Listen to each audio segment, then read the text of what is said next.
switched off and just let the cool down for a second. Do you think? I suppose you're flowing so much content through the desk every morning. Eventually, it's going to go. Well, hello. I need some a people break call here. it content. Some people would call it, garbage. But anyway, Do you have anything planned for the weekend? what have I got planned?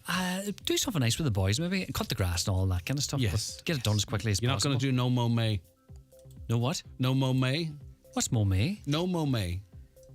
Oh, don't cut your grass Yeah, for the month of May. no No, more May. that's going to be hard work for June then, killing yourself, slogging yourself through the hedges. Looking forward to the match on Sunday. That's going to be good. Are you Listening going to to watch Osh- it? I'm going to Good watch stuff. it and listen to Oisin Kelly. No, Yeah. it'll be good. It'll be good. Exciting. You enjoying your coffee there? It's nice. So enjoy the lawn. Enjoy the do the lawn tomorrow. It's going to be raining on Sunday. I might do it this evening if I can get Exactly, done. yeah. Peace tomorrow. Don't go too low too quick, Gooch. Oh, I've done it. How low can you go? Hello, can you? Oh, she's tight now, boy. All right, okay. Well, sure. Look, I don't think you've anything to do for the weekend then, because you've lawn done. Nothing. All right. Preparing for the programme on Monday. Good luck. Enjoy it anyway. Thank you Right. so much, Lee. Have a great weekend. It is the Friday 9 till noon show, so our Friday panel are going to be joining us very shortly. But first, let's get a news update, and it's over to Donna Marie Doherty. Thanks, Greg. Good morning. Questions have been raised over the future of 6 households in Ballymacool Estate in Letterkenny that were to have been taken over by the housing agency. Letters were issued to say the houses would no longer be purchased under the cost rental tenant in situ scheme. However, a reason why was not given.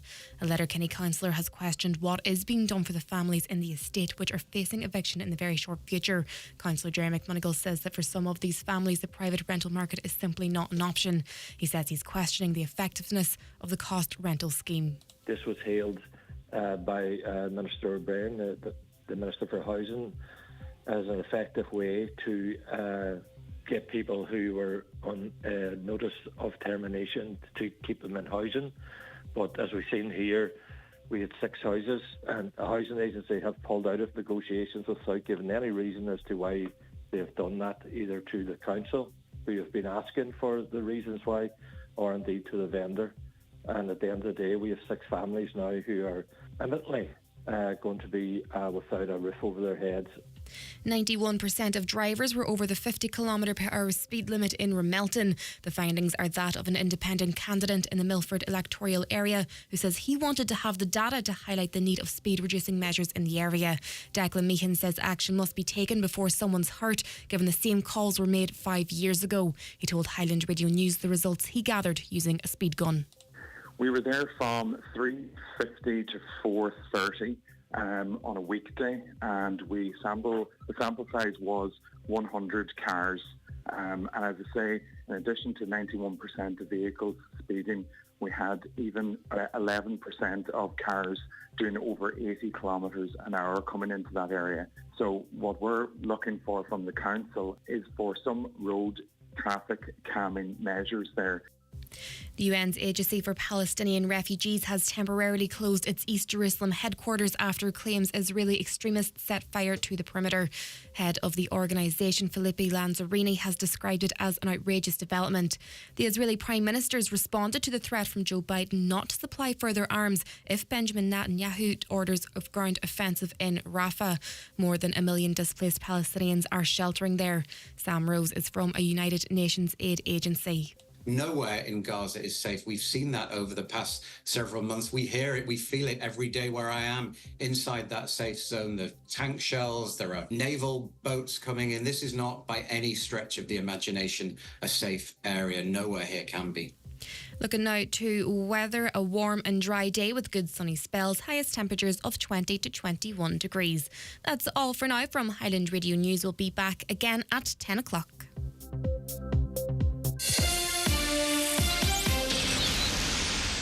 FX's Welcome to Wrexham is back on Disney+. Join Ryan Reynolds and Rob McElhenney Here we are in season 3.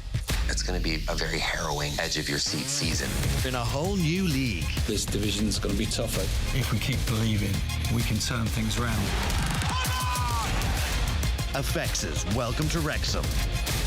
New season available to stream exclusively on Disney+. 18+ subscription required. T's and C's apply. And now, it's time for the talk of the Northwest. The 9 to Noon Show with Greg Hughes on Highland Radio. Hello, a very good morning to you. It's 4 minutes past 9, just turning 4 minutes past 9 on this Friday, the 10th of May, 2024, promising to be the warmest day of the year. We'll see.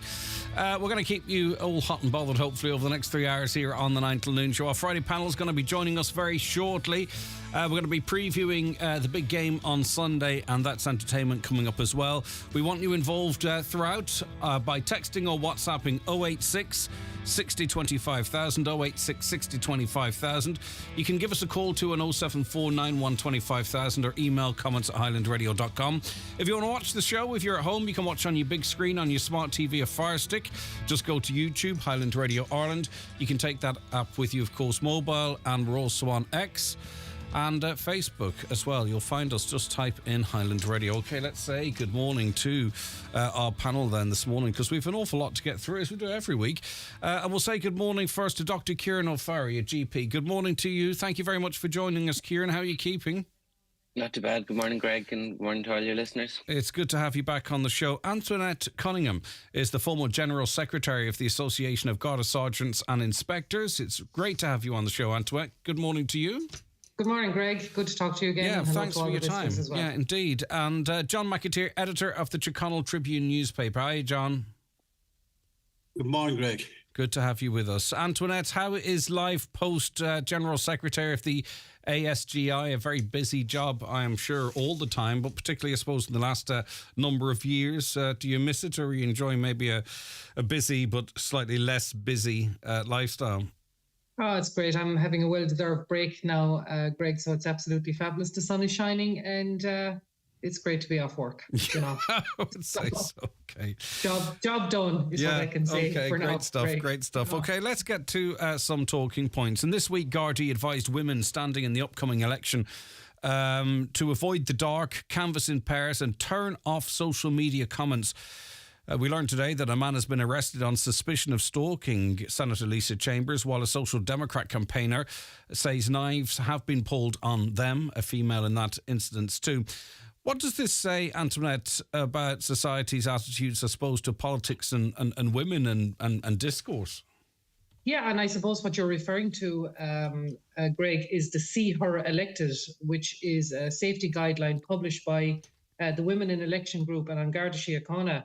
And I suppose it's a campaign to launch safety guidelines for candidates running in local and European elections. And sadly, as you say, we're reading this morning again of the abuse of politicians, serious abuse and harassment. And studies have showed, not only studies by the Women in Election Group, but by the National Council for Women in Ireland across Europe, to show that women are disproportionately affected when it comes to online abuse and harassment if they are in high-powered positions, leaders in companies, or running for election. So that's quite sad. But I suppose the guide, some people say, is it necessary? Is it not? I suppose it's to help candidates to stay safe, to give them some practical application about what to do if they're canvassing in local or general elections. And it's a sad reflection of society that it's needed, but it is needed because studies have shown that women are disproportionately affected by online abuse and harassment. Obviously, you were a woman in a very senior position. I just wonder if the fact that you were head of an association of Garda Sergeants, did that offer you any protection online from abuse or threats or... It didn't offer me any specific protection, Greg. I think a lot of people who abuse online are the faceless, nameless trolls that we're all used to, and we all have to resort to the methods of blocking them online or whatever it is that we have to do. But there is plenty of abuse. There's still the old-fashioned anonymous letter that will arrive.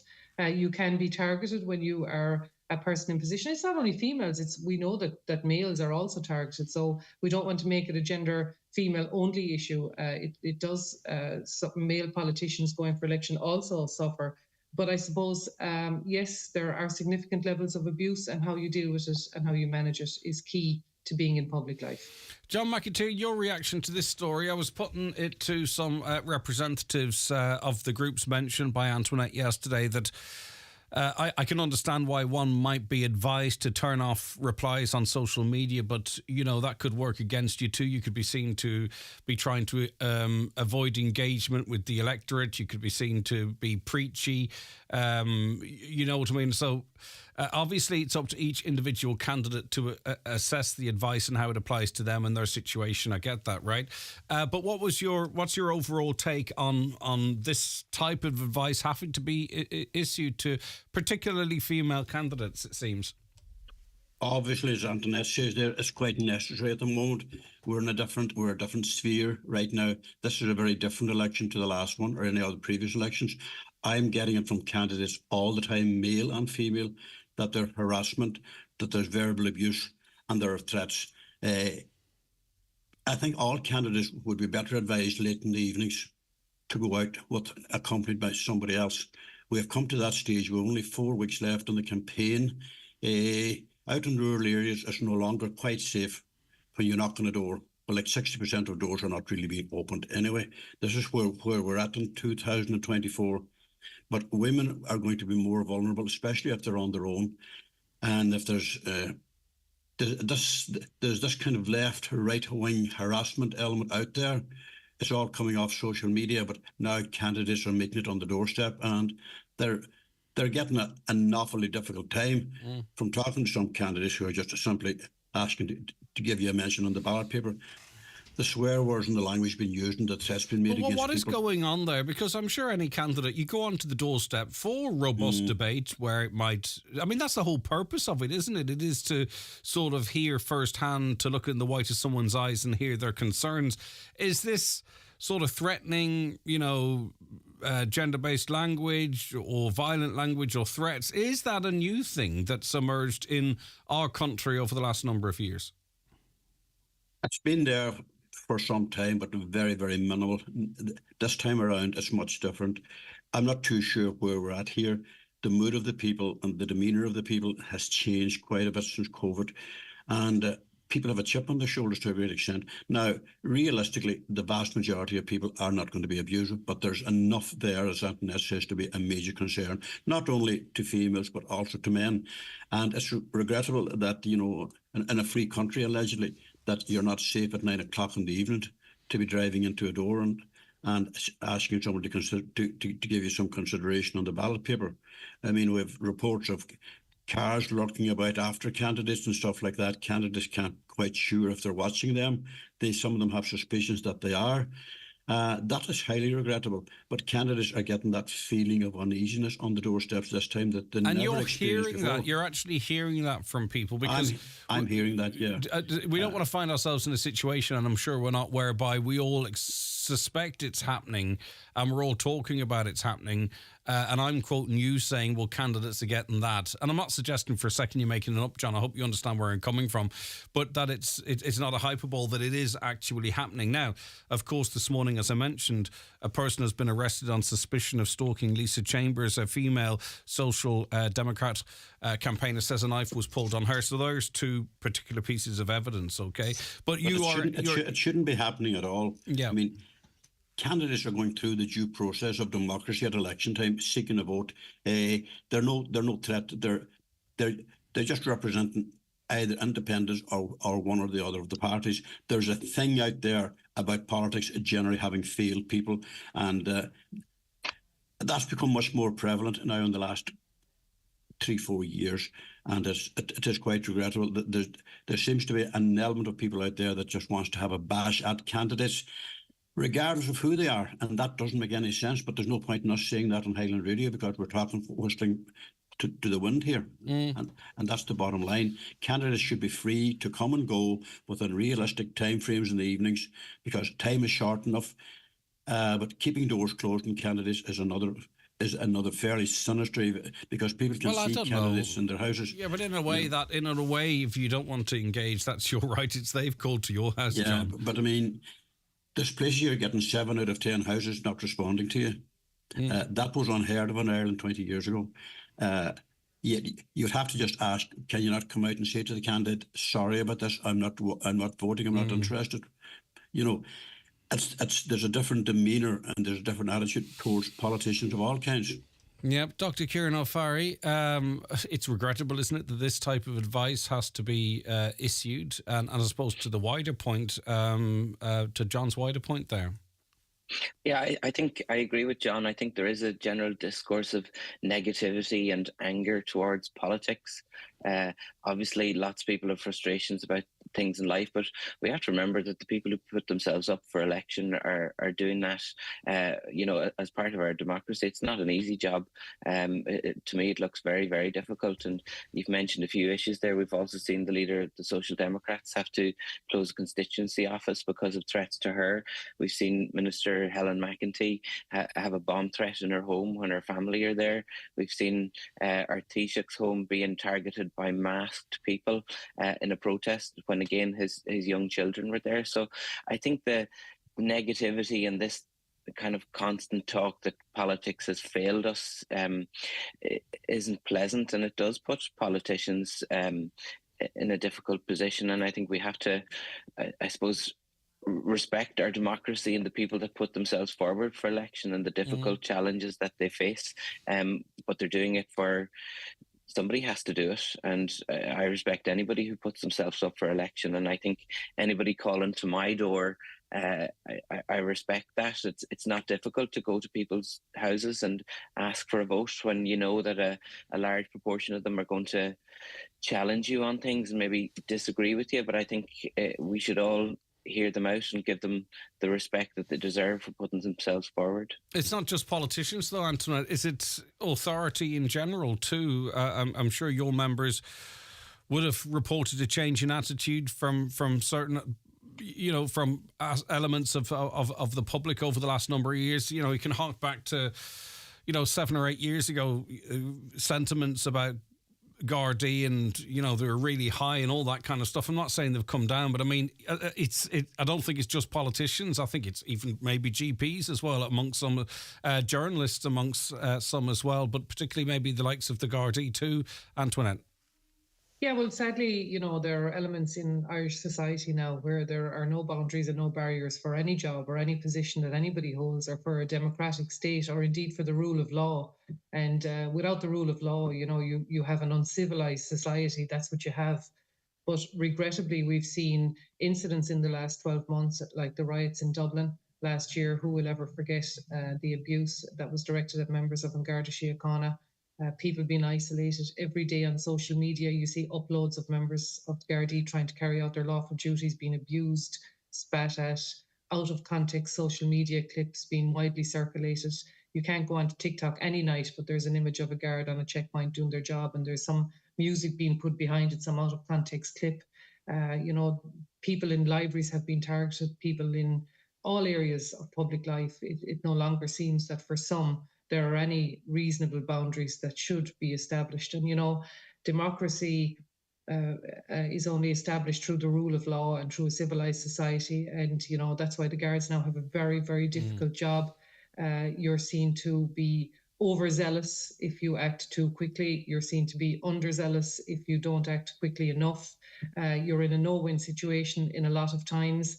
Some of the things that Kieran mentioned there about politicians' homes being targeted, you'll hear the Gardaí being criticised for not taking action enough, and yet the Gardaí have their own strategy for how to deal with these matters.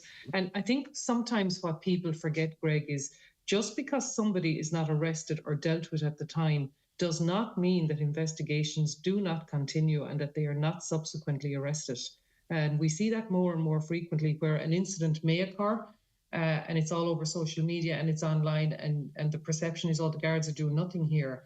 3 days later, then we hear of a number of people being arrested or charged with these type of offences. So just because it doesn't happen at the time does not mean that it won't happen. But Antoinette, it doesn't feel like the way this country is changing, and I'm not endorsing or saying we should be doing something about it. I don't really know, but I don't think you're going to legislate or police a change of attitude as such. So is this a cycle, and then we'll return to a different type of nation again? Is this a new normal, or maybe you're of the view that it can be policed and legislated?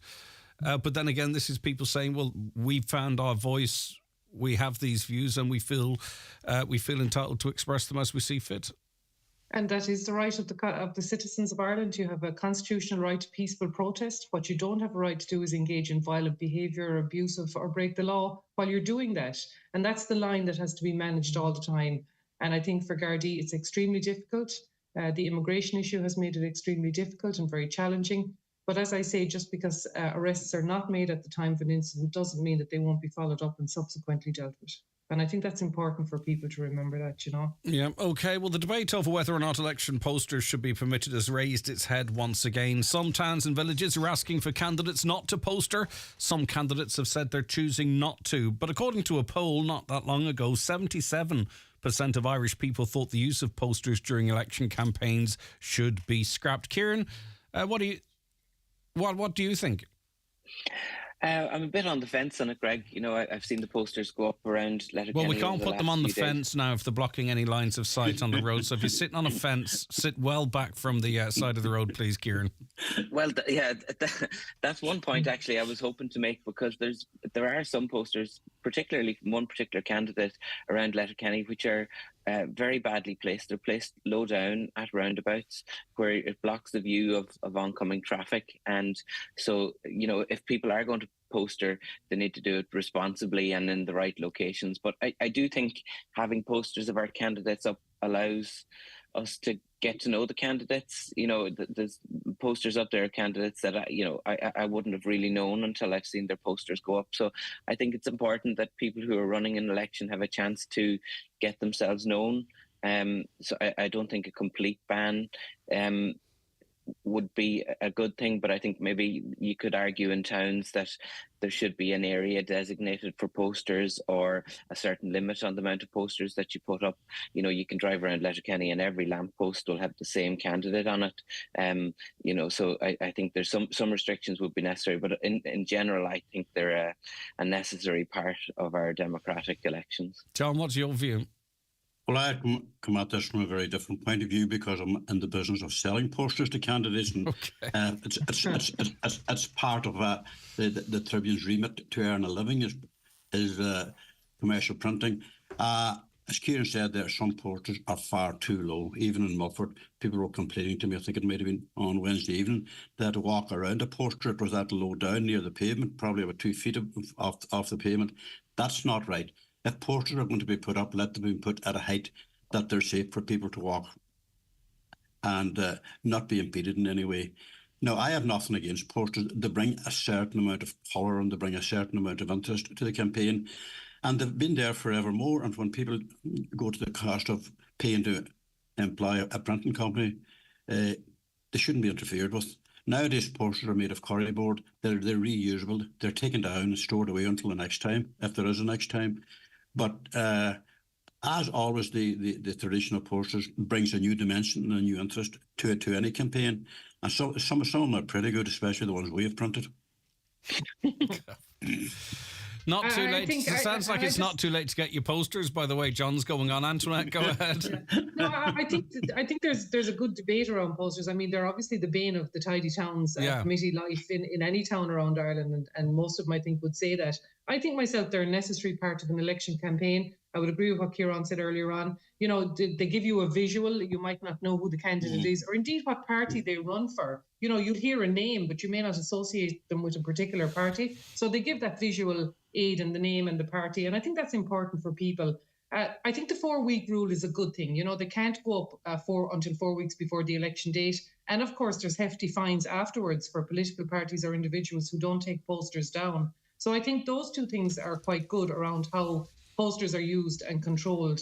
But certainly the Tidy Towns Committee probably wouldn't be in favour of them. Greg. Yeah, and I think it's about where they go up. You know, like, it is annoying if they are low, but also for people, you know, who are visually impaired or what have you, they can actually be really quite disruptive and quite dangerous because the sharp edges can be problematic. But I think it's when they come down as well, Antoinette, you know what I mean? The cable ties need to be tidied up and all that type of thing. I'm not sure Tidy Towns are going around at the moment in any case, but it's as much how they're put up, but also particularly how they're taken down. And as you say, that 4-week period is there. Yeah. I think it'd be interesting to hear what the listeners have to say, whether they view them as a healthy part of an election or not. I certainly feel they have a place in it. Well, it gets me in the mood, because we are getting into that election time, and it's sort of, as I say, it gets me in the mood for it. Yeah, Wednesday night, midnight on Wednesday night was the deadline to start putting them up. Some people lost sight of their clocks because they were up 6 hours earlier. I did see that. There was some, and some was a naughty little boy or girl, put them up the day before. But fair play to Senator Blaney. He had the holding posters up for his public meeting. He had the holding posters up to be replaced by the voting ones. But anyway, that's politics, isn't it? There's a huge variety of posters because you're into 2 elections. You have a lot of candidates in the EU campaign. Probably not up here, but the main parties will all have posters, and it's got to the point in towns and villages where there are focal points and there aren't space any longer for a dog to have a piddle on. Mm-hmm. It's just got like that. All right, so caller says, Eamon McGee actually is on Facebook. I'm standing in elections and I've decided not to display posters. And, in a way, you can use that to your advantage too, particularly if you're good at using social media. Too many derogatory word running for the local elections. Politics is a joke in this country. I, for one, won't be voting for them in time. People will wake up to these people. Because also, too, Kieran, John talked about the 60-70% of people that don't open the door. It's also, is it going to be... John, what is the expected turnout for this election? What would be expected, given the average and sort of given the mood of the country? It has been falling alarmingly. It used to be up around, 75% back in the day. It was down around in Donegal at the last time, was just shading 60%. You would hope that it'll stay up there this time. But from the feeling that you get out and about from talking to people involved, it's going to be pretty low. And I hope it isn't, because, local politics plays a hugely important role in our lives, because without that, that's the first rung of democracy. And if we can't use that and elect people and stop accusing them of doing nothing for the past 5 years, that's completely lying, as I said before to you, and it's totally derogatory. And it's a way off kilter with what the councillors are doing. We have 37 councillors who put in a fair shift on behalf of the people of Donegal, and indeed it's right across the 26 counties. To slate the politicians, and this is coming from candidates as well, I think that's the wrong way to go about things. It's too negative. It is too negative. If you have candidates leading that negativity, then there's going to be issues. Of course, John, but people are finding it very tough at the moment just to keep the head above water.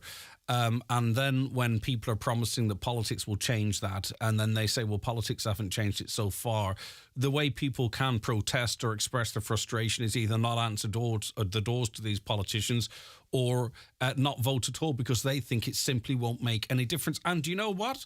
If 100% of people turned out and voted, would it make any difference to their well-being in life? Who's to say? But Kieran, I think we need to keep a close eye on the amount of people that don't bother to vote, because they simply don't think it makes any difference whatsoever. And it is heading towards half of the population. Yeah, and that's disappointing. And I think, we're very lucky in Ireland. We've got a real diverse pool of politicians and political parties who represent vastly different ideologies. And, to me, I think there's a politician or a political party out there that'll meet anybody's needs or views. And that comment that you just read out, I suppose, shows the toxic nature of the attitude towards politicians, to say that they're all, whatever word was used, is, that's very negative and very disappointing. And you would hope that our politicians themselves, I suppose, have to lead to make sure that when in opposition and when challenging each other, that there's a certain respect for each other and what's happening in politics too. And I thought when Taoiseach Leo Varadkar retired recently, there was a lot of, I was disappointed that the other politicians didn't congratulate him on his retirement. And obviously you don't have to support each other's political views, but I think you should have respect for each other's lives in politics and the job that somebody has done. This caller says it's the politicians themselves to blame. They've utterly turned their backs on the people. Nothing working properly in this country. The health service, housing, education, law and order, etc. They should all be hounded out of office. And it's that kind of language, how can you go on saying things like that there, talking about hounding people out of office? Are you talking that we'll be better off with anarchy rather than with democratic politics? Because this is what we're talking about here. Our councillors are elected for a purpose. I can't hear anybody saying very, very clearly what exactly they're doing wrong. I mean, they're upholding the mandate that they're elected to represent the people. And from knowing them down the years and working with them, I would have felt, and I still feel, that they do a damn good job. Given that local politics has been diminished to a great extent by central government, that's the one crib that I would have about it. Over the years, politicians at local level had huge amounts of power, being on the health boards, being on all of these things, being in charge of a whole list of issues in relation to roads and water services. That has been diminished. All right, but I want to put it to Antoinette. Just actually, do you know what? I better take a break. I want a quick question to Antoinette about this, and maybe it talks to the public's attitude towards politics and how we police this country. But I do have to take a break, and we'll be back in 3.5 minutes if anyone wants to grab a coffee. In association with Remind. Prioritise your brain health with Remind supplements. Remind delivers carotenoids and omega-3 fatty acids to support your brain function. Available in pharmacies nationwide or online at remind.eu. Testing. Do you need to get your hearing tested? Test your hearing with a free sample hearing aid from Hidden Hearing. Order your free sample hearing aid today. Call 1-800-370-000 or visit hiddenhearing.ie. Houseprod's Euro for Pound sale is back exclusively at our Strabane store. We have hundreds of sofas, dining and bedroom furniture in stock and ready for immediate delivery. Unbelievable price drops. There's reclining sofas from £249. Sale now on. Visit our flagship store at Abercorn Square, Strabane. But hurry, this sale won't be around for long. I'm Fionnuala Fibre O'Farrell Flynn, here now with broadband breaking news. Tens of thousands of people across Ireland are now connected to National Broadband Ireland's high-speed fibre broadband network. This rollout will see over 1 million people living their best lives with fast, reliable and consistent broadband. Why not join them? Check your Eircode at nbi.ie. NBI is delivering the government's national broadband plan. Over 1 million? That's breaking news. Attention all home and business owners. Are you looking for the best value for money when it comes to plumbing and tile solutions? At McDade's Bathroom Plumbing and Tiles, our experienced staff are ready to provide top quality services and products that meet your needs and exceed your expectations. Our focus is on providing expert advice and top quality products. McDade's Bathroom Plumbing and Tiles showroom in Buncrana is dedicated to delivering great value for your money. Visit our showroom today. The 9 till noon show is brought to you in association with Remind. Take a brain healthy step with Remind supplements. A unique blend of carotenoids and omega-3 fatty acids to support your brain function now and into the future. Remind. Available in Healthwise pharmacies. Charge into summer with TUI. Choose from a beach cruise or city break or Mexico flying direct from Dublin. Holiday sorted. TUI. Live happy. The Balmoral Show is back and bigger than ever. Come and join farmers, foodies and families for 4 fun-filled days at the Icon Exhibition Centre Lisburn from the 15th to the 18th of May. With sheepdog displays, a new children's area and delicious local food and drink, the big show has something for everyone. Don't miss the agri-food event of the year. Come and join the fun at the Balmoral Show, sponsored by Ulster Bank, from the 15th to the 18th of May. Book your tickets online now at balmoralshow.co.uk. See you at the show. Looking for a spark of excellence in your electrical services? Look no further than Northwest Electrical Services. Whether it's your home, business or industrial space, we've got you covered across the Northwest region. With our team of certified electricians, no project is too big or too small. From routine maintenance to complex installations, we ensure safety, efficiency and the highest quality of work. Talk to us today on 083 076 2622. Northwest Electrical Services, where power meets professionalism. I've been surfing all morning at FlemingLTD.com to find out about Fleming doors, Fleming steel and Fleming coatings and their full range of products. So come surfing with me at FlemingLTD.com. Fleming, 91 48 234. Our guests are Dr. Kieran O'Farry, Antoinette Cunningham, the former General Secretary of the Association of Garda Sergeants and Inspectors, and John McAteer, editor of the Tyrconnell Tribune newspaper. So, Antoinette, I'm just wondering, and I'm trying to give an example, and correct me wherever you feel that I'm wrong, just in terms of why people might feel a little bit let down by politicians or the political system. Like, say, in terms of policing, it does often feel that the policing response is very reactionary. You know, that whatever's in the front page of the newspapers, right, we'll chuck our resources at that. Something's going on in the border, we'll boost numbers there. You know, and then there's this sense that more generally speaking, there's less Garda around, less resources, less of a visible presence. And then really we don't hear too much about that in the Dáil. Do you know what I mean? It's like, so the Garda Commissioner's not being called out in the Dáil for saying, look at what's the plan, what's the major plan. And so the public would say, right, I don't feel as safe, or I don't see as many police. And the Garda Commissioner seems to be very reactionary, and it's not affecting me unless I'm in that area. And the politicians don't really seem to be, you know, holding that person to the account or the force to account. And that's one example where you might go, well, sure, what's the point of it all then? You know, it's not really reflective of the reality I'm living in. Yeah, and I suppose, look, a lot of what you've said there, Greg, is true. You know, policing and issues around policing in particular only become a matter for conversation, usually in Dáil Éireann, when there's a crisis or when something goes drastically wrong, such as the riots we saw last year in Dublin. I mean, policing on a day-to-day basis in Ireland is under-resourced. There aren't enough Gardaí to go around. That's well established at this stage. The Commissioner himself has said the force is under-resourced. Therefore, you don't have the service that you would traditionally have had.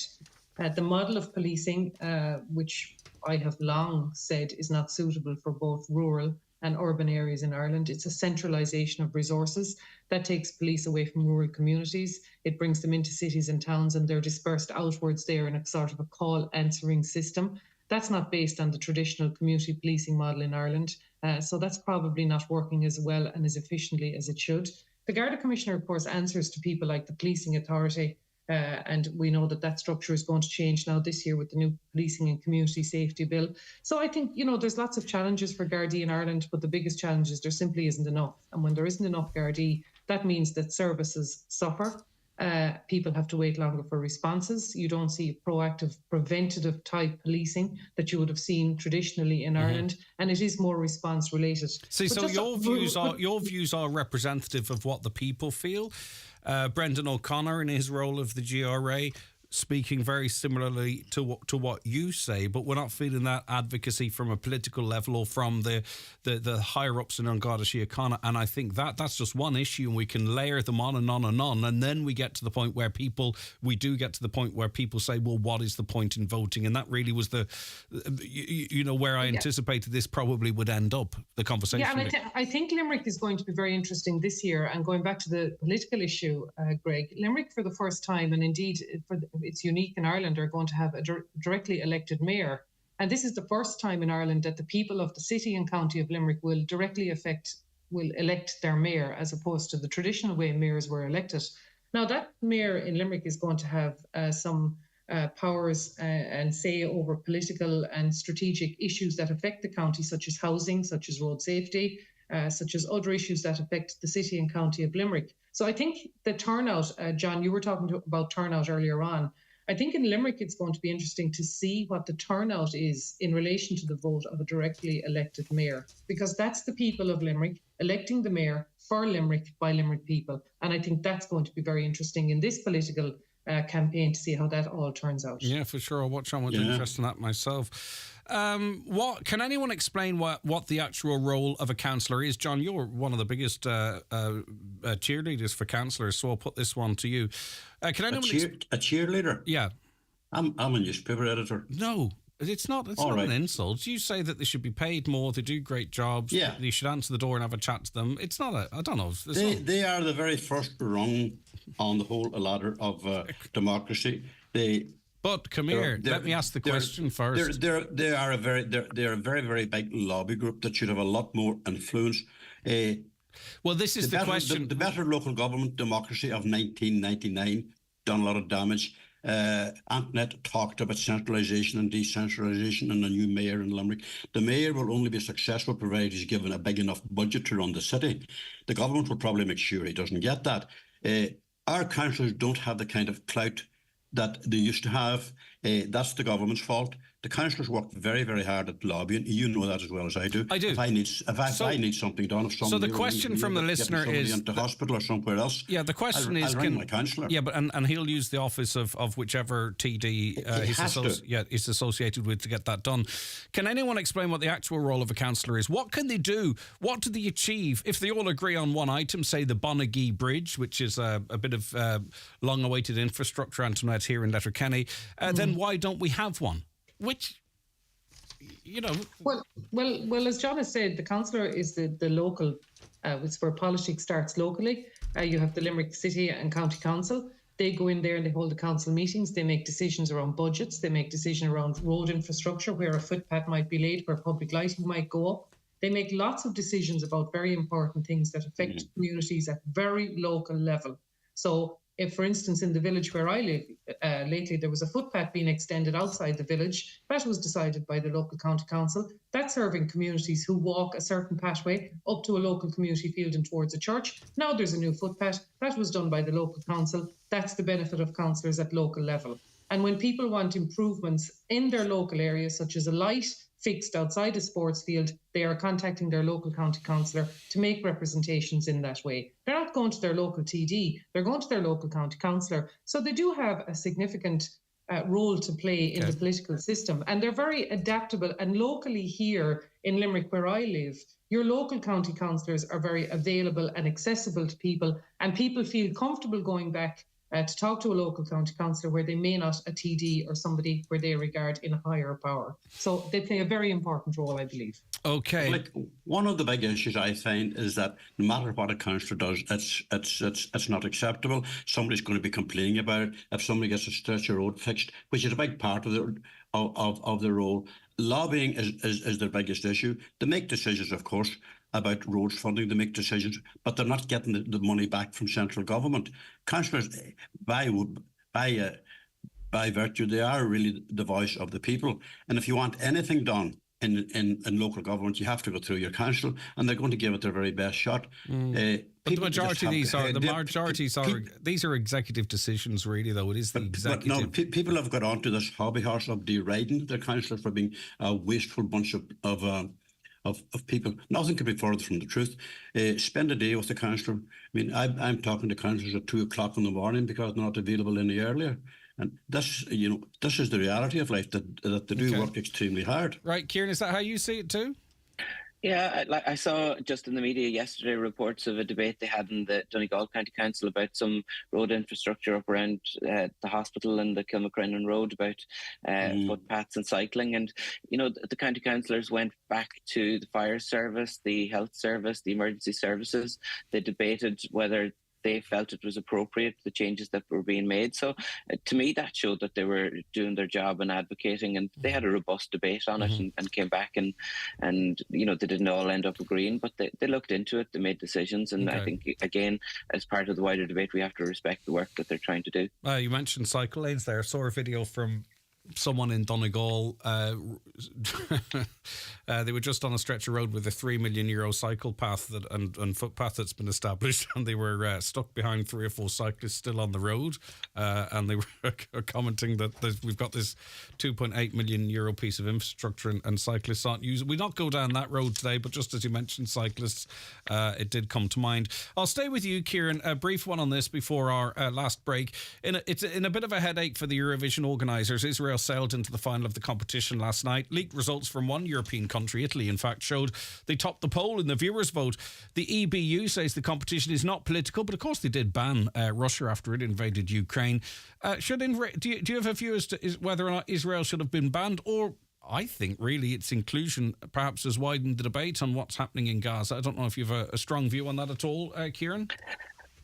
No, no particular strong view, but I do think it's a music event, and I think asking for them to be banned isn't necessarily the right way to do it. I think there's a lot that we can do if we want to support the people of Palestine and what's happening in Gaza and the horrors of the war there. But sometimes there's not a lot. But I think for the public, there's not a lot we can do, and this is sort of a way of doing something, albeit only meaningful in that it sends a message. Yeah, and I think we're right to send a message in any way we can. If they're there, if people are willing to vote for them, I think that tells you the wider views across Europe. And we've seen other things happening, like we've seen our healthcare workers holding vigils outside the hospital, and we've seen protests around the country. And I think our government has been quite strong in their advocacy of peace and the human rights of people who are in Palestine. And the Eurovision, I think it's a music event. I don't think it plays that highly whether Israel are there or not. We could probably have another debate on whether it's a music event or not, but we shan't this morning. Antoinette, do you have a view on this about Israel's inclusion? And as I say, as has been reflected in the public vote, there are at least two opinions in relation to what seemingly is happening in. Seemingly, there are two opinions at least on as to what's happening in the Middle East. Yeah, I don't have a strong view on whether they should have been included or not, but I think what it does do is show that even the Eurovision, which is considered light entertainment show on TV, watched by all of the countries that participate, is now the centre of focus on a worldwide issue. And the platform now has been utilised to highlight some of the atrocities that have gone on. And I suppose it keeps it in the forefront of people's minds that there are horrific things happening in the world. There are things happening that are deeply affecting countries that are wrong.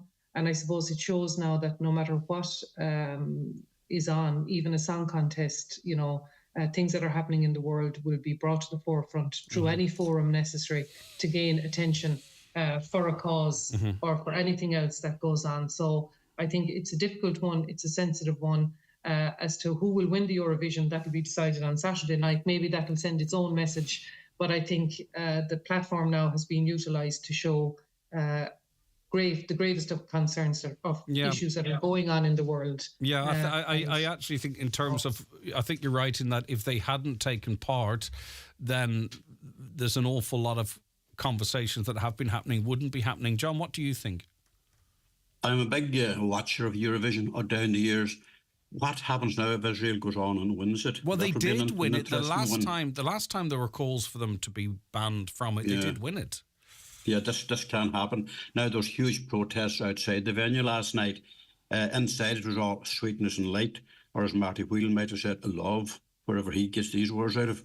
It's an extravaganza there, as Kieran says. It's promotion of music, it's promotion of goodwill and all of these things, and it's very, very inclusive. So banning people from it goes against the grain of what Russia was the contest banned. Is there a hierarchy of disgust in terms of invading another country and slaughtering innocents? There's no harm in banning Russia because what they did to the Ukraine has been appalling. But look what Israel's doing to Gaza, though. That is also appalling. But I don't know. The EBU works in many wondrous ways that we don't understand. Their whole concept is to keep expanding the contest insofar as they can to the furthest ends of the earth. And I suppose, in a way, they're quite successful. Israel was never going to be sort of welcomed with open arms for what they've done.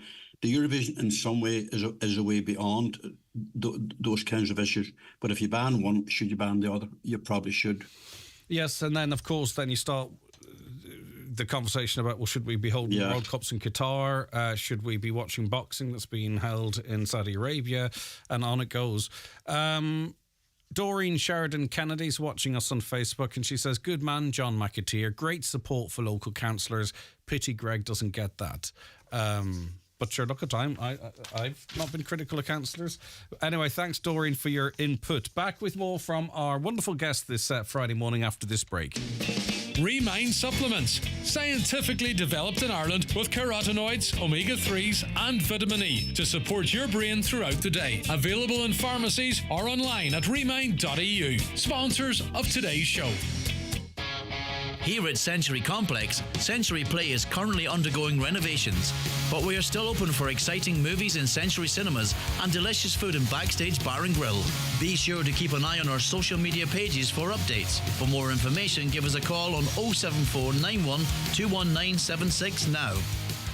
TB levels hit 10-year high. For more in your Irish Farmers Journal, it's Paul Mooney. Our analysis shows that despite increased department spending, TB levels continue to soar. Last-minute rush to complete farm payment applications? Can Western farmers get more cap money from convergence? Call for common sense and fertiliser penalties? Find out how much of the beef kill comes from feedlots. Live export ship turned away from Ireland? And we look at why almost half of septic tanks fail inspections. All inside the Irish Farmers Journal, on sale now. TFI Local Link, your local bus service keeping rural communities in Donegal connected as part of the Transport for Ireland network. For more on service arrangements, visit transportforireland.ie. Sale, sale, sale now on. Hearn Auto, Donegal Town, proudly serving Donegal for over 30 years as your main Kia and Opel dealer, are launching our massive 241 demo sale. Save thousands across our entire range of quality cars, vans and EVs. Hearn Auto's highly experienced sales team are here to assist you every step of the way. Drive with confidence. Drive with Hearn Auto. Visit our showroom on the Killybegs Road, Donegal Town today. Highland Radio weather updates brought to you by McElhinney's. With over 50 years of serving the community in Donegal, McElhinney's is proud to be part of every moment, big and small. Support local, shop McElhinney's Ballybuffet. Okay, today, any early morning patches of mist will clear to give a warm and dry day with good sunny spells. Highest temperatures of 20 to 21 degrees with light to moderate southerly breezes. Some comments here. Greg, people don't want to open their doors to listen to lies. This is the only time they know your name. Morning, Greg. Is there any way I can stop all the junk mail coming in my door? Paperwork, who to vote for. It's only a waste of money. And if I want to vote, I don't need a poster. Another waste of money. That comes in from Rose. You would not be having this conversation if all the candidates listen to the people, promise the moon and the stars, and then they get elected just to join a gravy train and expect the people to listen to what they have to say again.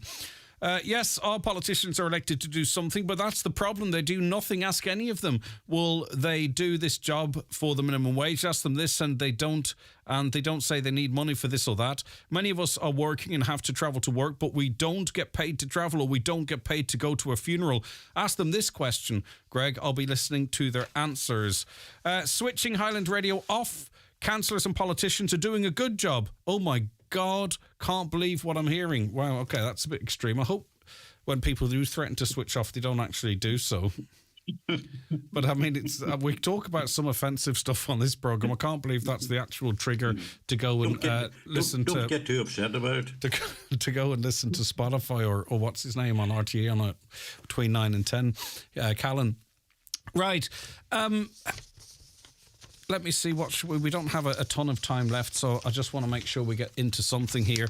A further encampment of 30 tents has been set up along the Grand Canal in Dublin this morning. It comes after more than 100 tents were removed from the Grand Canal banks yesterday.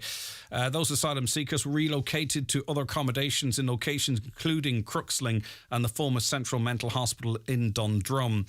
This is clearly an issue the government is struggling to get a handle on. There is also, we've seen an almost doubling in terms of international protection applications, and there is a sense that we haven't reached anything close to a peak yet. And of course, the Rwanda programme in Britain is clearly adding to this, because there are many people who have been based for quite some time in Britain. They don't want to go to Rwanda, so they get on a boat, get to Belfast, then down into Dublin. Have you, Antoinette, any ideas on what we should or could be doing here? I mean, we know about sort of our duties, what we've signed up for and what have you, but clearly this is a tough nut to crack for the government and its agencies, because the problem is getting worse, and now they're chasing tented villages around Dublin, effectively, it seems. Look at the tents at Mount Street and now down along the canal. It's a sad sight to see, Greg. You know, I think sometimes we forget that these people have come here under very difficult and strange circumstances. And, you know, sometimes the compassion is forgotten for the needs that they might have amidst other issues, such as, you know, seeing these, what have been described as shanty towns developed around the city of Dublin. And I saw the accommodation down on Mount Street there. I was in Dublin one day and I was passing, and it's a sad sight to see it. I can tell you that. Look, I think what we need to be very careful of here is that we have an immigration policy that the government have signed up to. They've been very clear about what their obligations are. We've recently realised that 80% of those who've come in, 80% I think travel through the UK and down through Northern Ireland and into Dublin in that way.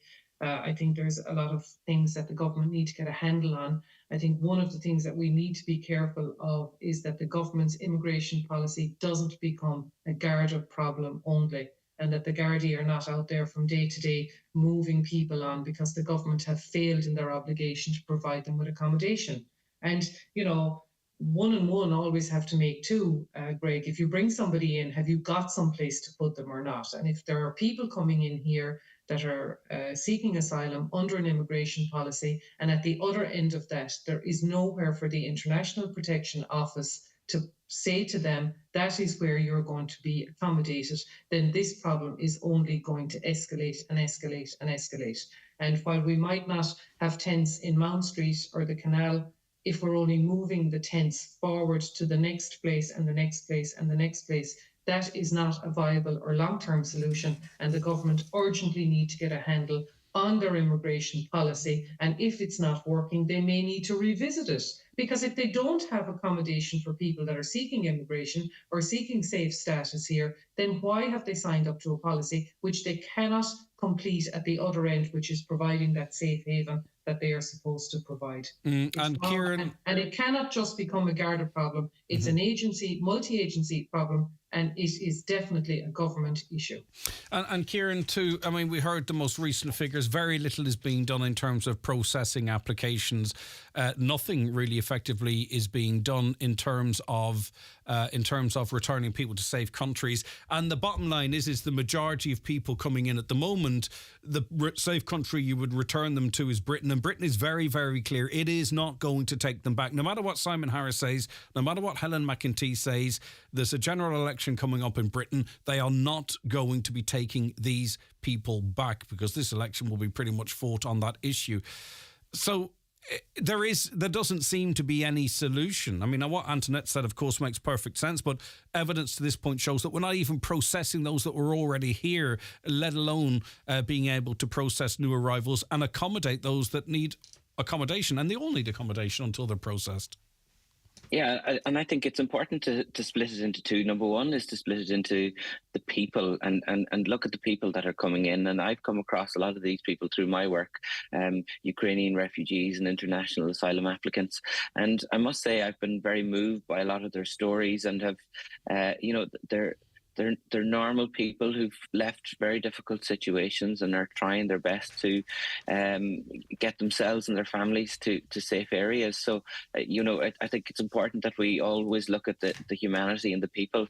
The second point, as Antoinette spoke about, is the government policy on this. And, if people are coming in and we have obligations to provide them with a safe haven, we're giving them a tent in one situation and telling them that there's nowhere to put them. And then when they pitch their tent somewhere, we're destroying them and telling them to move on. So that really, to me, makes no sense. How can you give people a tent and say, well, we've nowhere to go pitch your tent, and then when they pitch their tent, they're being moved. So the key really is that we have enough accommodation available for the people that are being that are coming here. And we've talked about these big processing centres, but there seems to be very little moves in terms of getting those up and running. And we have obligations. Well, if the truth we have be told, to look after the people. The agencies can't even really say where they're moving 100 people for fear of a backlash on it, right? So we're not going to be talking about big processing centres until the last election. I mean, it would be naive.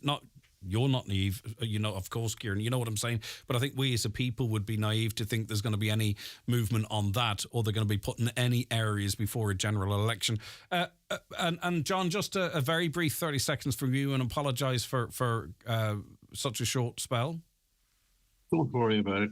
No, as Antoinette says here, this should never be a Garda problem. My view is that once you make it a Garda problem, the government has failed. The government has failed to process this, to plan for it. We probably don't have the accommodation. We don't have accommodation for our own people. That's beside the point. But the whole optics of Gardaí moving people on and GCVs and literally people, these are human beings in the first instance. They've fled from war and terror and from fear of their lives. They deserve to be treated much better than this happening. And I don't think the government has any real strategy for dealing. They're overwhelmed with the numbers, and they just simply have no way of coming to terms with how many people are going to be at the reception centre today or tomorrow or next week. Because by the end of this year, if the first quarter of this year is any yardstick, there'll be another 20,000 plus Ukrainians arriving on our doors, and we have nowhere to put them. It doesn't add up. Government policy on it has failed, regardless of whether you support the government or not. They've got to do much better with this idea of moving people on from along the Grand Canal.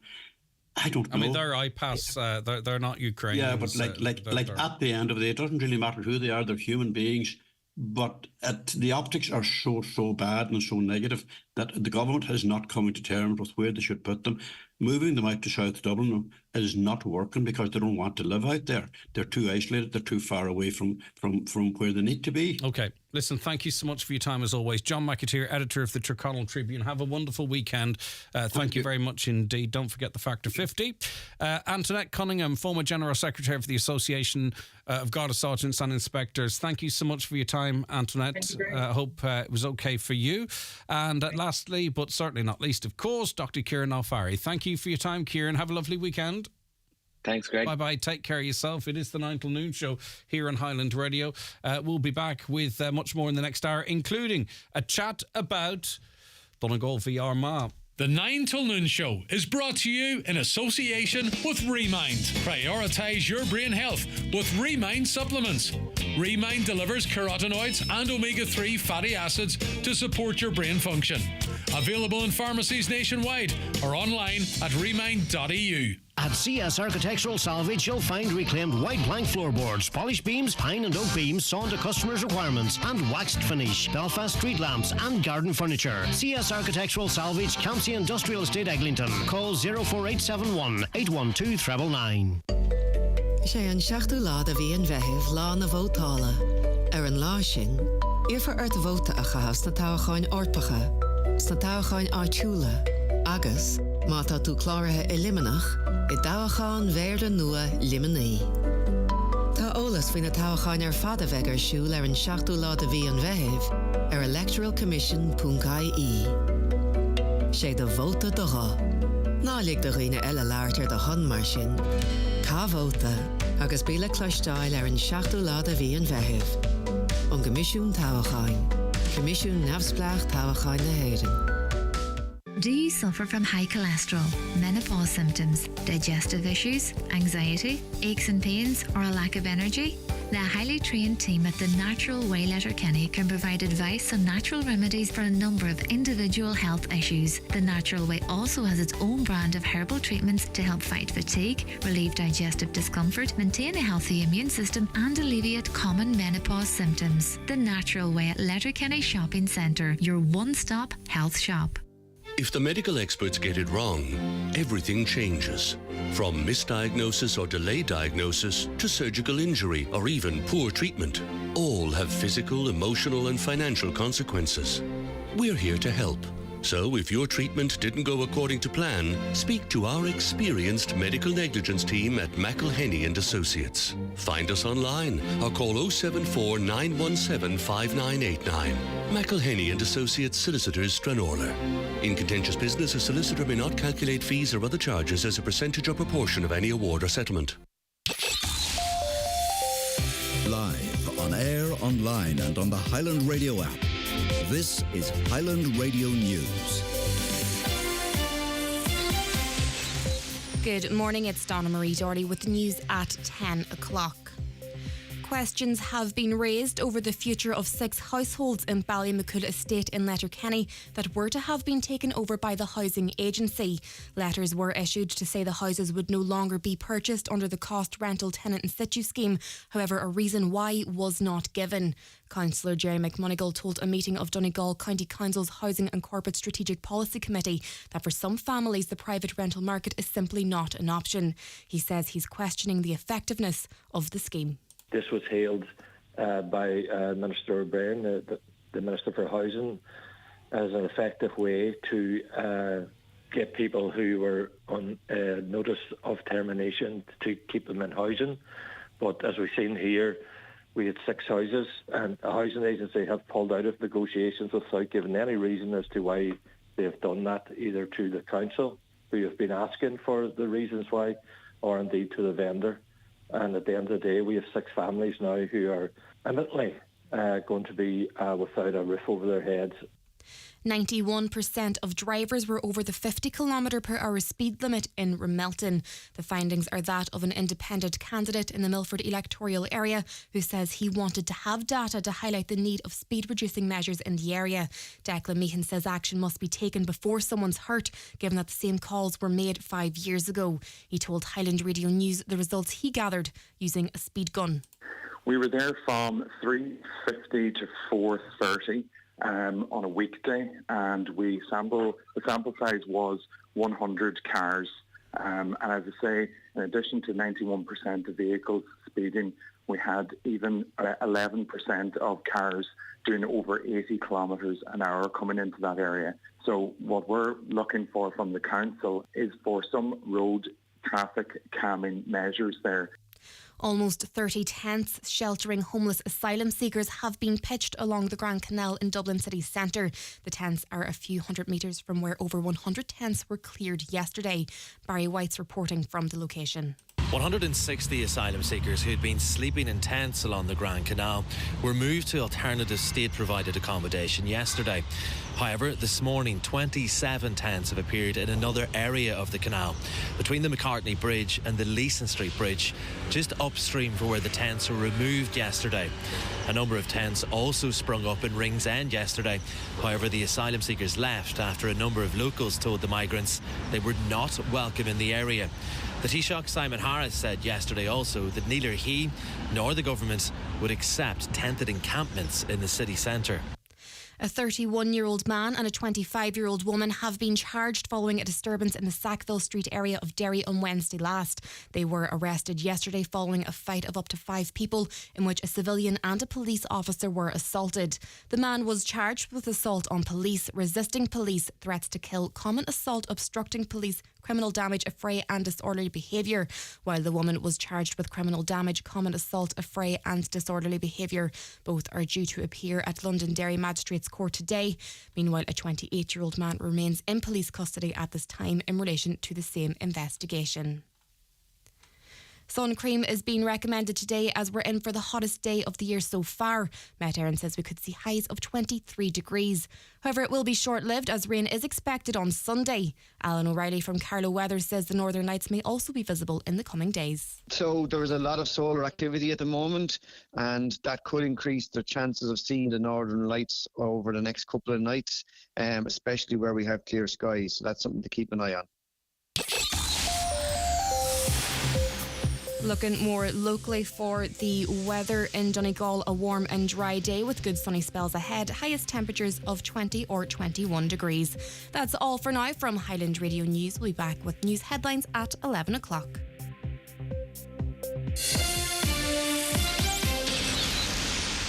The obituary notices this Friday morning, May 10th. The death has taken place of Frances Porter, Nee McConnell, Tubber Ballindrate and formerly of Connyborough Road, Lifford, reposing at her home.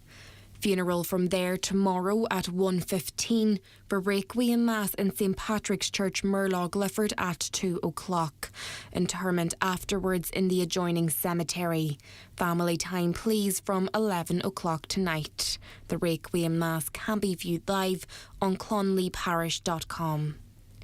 The death has occurred of Mickey McKinney, 17 Seymour Drive, Ballyshannon, and formerly from the Mullins, Carndonagh, reposing at his residence from 12 noon until 8 o'clock. House private please at all other times. Removal tomorrow to St Joseph's Church, The Rock, Ballyshannon, for 2 o'clock funeral mass with burial afterwards in the adjoining cemetery. Family flowers only, donations in lieu if so desired, to Diabetes Ireland, care of John McGee and Sons Funeral Directors. The death has taken place of Elizabeth Beth Blackburn, née Blair, Carnone Rafo. Remains reposing at her late residence. Funeral leaving there tomorrow afternoon at 1:15 for 2 o'clock funeral service in Rafo Congregational Church, followed by burial in the family plot in Carnone Presbyterian Churchyard. Family time please from 11 o'clock tonight. Family flowers only. Donations in lieu to missionary work, care of any family member or Terence McClintock, funeral director. The death has taken place of Nora Faddy Harley McBride, Middletown Gweedore. Funeral mass this morning at 11 a.m. in St Mary's Church, Derrybeg, followed by interment in Maharagallen Cemetery. House private please before the funeral. The funeral mass can be viewed live on Kieran Rorty Funeral Director's Facebook page.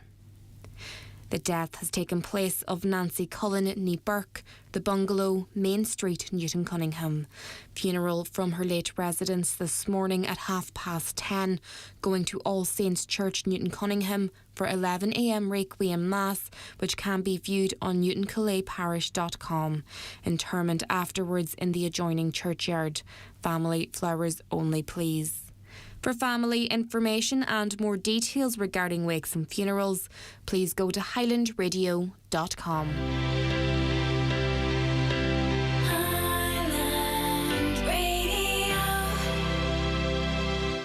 Ready to feast your ears on the sizzle of success? Ireland's most awarded specially selected steak range from Aldi. 100% Irish board beef, quality assured. Strip loin for two for just $9.99. Or how about dry aged Black Angus ribeye? The best ribeye in Ireland. Two for just $13.99. Sounds good. Tastes even better. Go all Aldi while stocks last. And now, IMRO's 2023 Best Local or Regional News Programme, The Voice of the Northwest, the 9 till noon show, with Greg Hughes. Okay, right. We want your views on how you think the Ulster final is going to go. Of course, Donegal, having beaten Derry, having beaten Tyrone, are going in with high expectations amongst many against Armagh, who struggled a little bit in their semi-final. I presume Donegal will be favourites, but we have to manage our expectations too as well. So how do you think it's going to go? Oisín Kelly's going to be joining us to talk about the game. Martin McHugh's going to be joining us as well. If you have any questions or points that you want to put to them, please get in touch right now. How do you do so? Well, WhatsApps and texts to 086 60 25,000, 086 60 25,000, or give us a call on 074 91 25,000. And hey, if you want to guess the score, feel free to do so. How do you think it will go? If you get it right, or whoever gets it right, we'll give you a shout out on Monday, and that would be quite nice, wouldn't it? We might even put together a bit of a goodie bag for you. So if you want to predict the score as well, please do. Whoever gets it right or is closest, we'll give them a Highland Radio goodie bag on Monday. Thanks again to Kieran, Antoinette and John for their contributions over the last hour, particularly too. Thank you very much for calling in with your own comments. Them men spinning yarns again. All people in the media do is talk about Ukrainians and women and children and people fleeing war. Truth is, 90% of these people are not fleeing war. They're fleeing the threat of being sent to Rwanda. Simplify the question. How many and for how long could any household sustain any number of extra people on the existing income of that household? The same with the government. And who's paying for these tents which are continually being dumped and burned? Where are the green policies now? I presume it's NGOs that are handing them out. I'm not sure. Greg, the problem with politicians and government in Ireland is that they spent years creating a nanny state, which has led to everybody expecting everything to be done for them. This is not possible. So they lash out on social media like spoiled brats. Thus, politicians get it in the neck.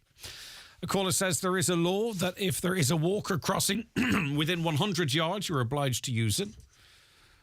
Oh, right, okay. The same applies to cycle lanes and footpaths. I'm going to have to double check. We checked with the guards. You're not obliged to use cycle lanes as far as I understand it, but let me double check that. Greg, I missed the slot about Muncrosis, that's too much iron in the blood, and the only clear cure, or all you can do, is to get units of blood removed, which unfortunately is then dumped. But if you go to the blood bank, which is in Donegal next week, in Killybegs and Donegal Town, and if you go to giveblood.ie, you can see throughout the year the places they be, as they're always in high demand for blood, and thankfully it can be used. I usually go 3 times a year, and that keeps levels low. Good, thank you.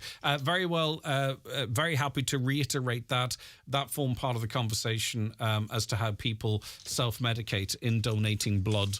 There are certain questions you'll be asked on giveblood.ie, but it can be used, so thank you for that.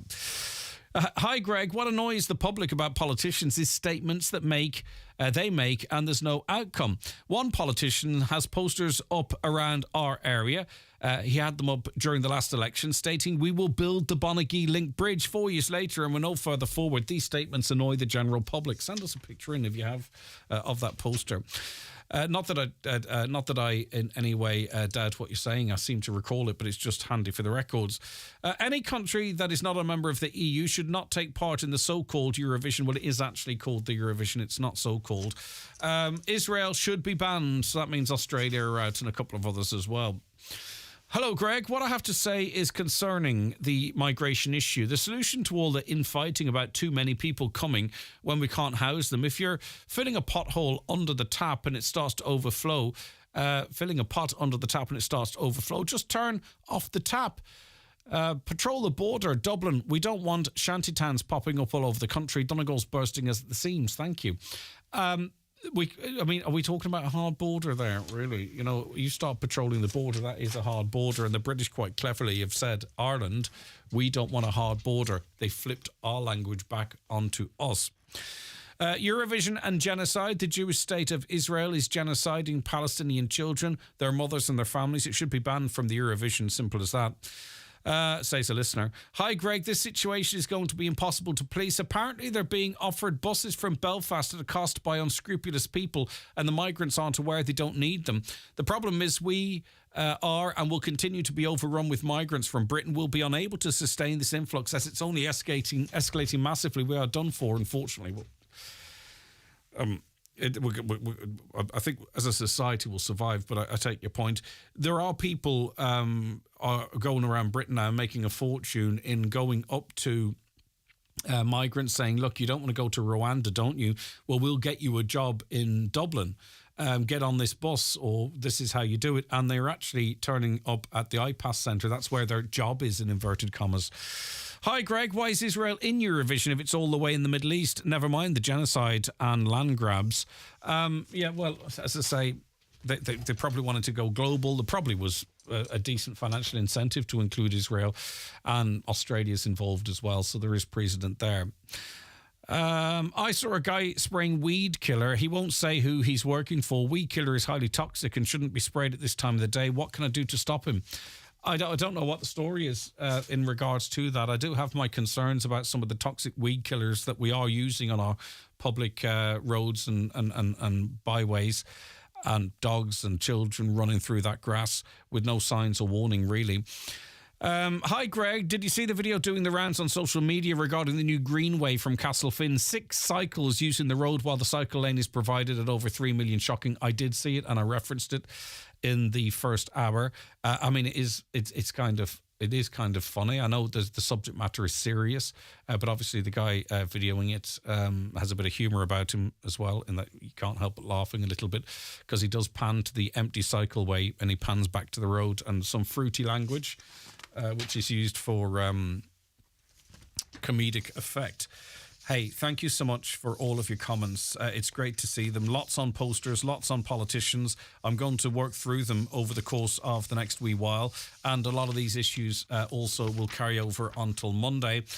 Come on, Donegal, and all the best to Jim and his team, and all the backing staff, to all the supporters travelling. Take care. Take sunscreen. I suppose Sunday the weather's changing a little bit, but when the sun's out, the UV levels are going to be particularly high. Not particularly high, sorry, are going to be elevated. Just a request before the break for Mary Barrett, Drumaclohan, Milford. Mary is 80 today. Happy birthday, Mary, from your daughter, Fiona. Fiona Boyle, and son-in-law Brendan, and grandchildren Clara, Rose, Thomas and Rory. Enjoy the celebrations, Mary Barrett in Milford, and big happy birthday from all of us here at Highland Radio and all the listeners as well. I hope you are spoiled rotten. A birthday barbecue might be nice, but make sure, I suppose, that the cake doesn't melt. It's time for Vision Ireland Bingo on Highland Radio. It's Friday the 10th of May. You're playing on the yellow sheet. The reference number is S15. It's game number 19. The numbers are 90, 23, 12, 49, 4, 71, 30, 2, 64, and finally 36. Phone your claim to 9104833 before 8 tonight, leaving your name, contact number and the name of the shop where you purchased your book, and we'll call you back the next working day. Get all your Vision Ireland bingo information at highlandradio.com. At Hickey, Clark and Langan Insurance Brokers, they compare quotes from all the leading insurers, so you get a great price. Home, motor and van, farm, holiday home, travel and liability insurance, they quote them all. So if the worst happens, you're covered. For a competitive insurance quote today, call Hickey, Clark and Langan on 9126688 or pop into their office at Ballymacool, Letterkenny. Hickey, Clark and Langan General Insurances Limited, trading as Hickey, Clark and Langan, is regulated by the Central Bank of Ireland.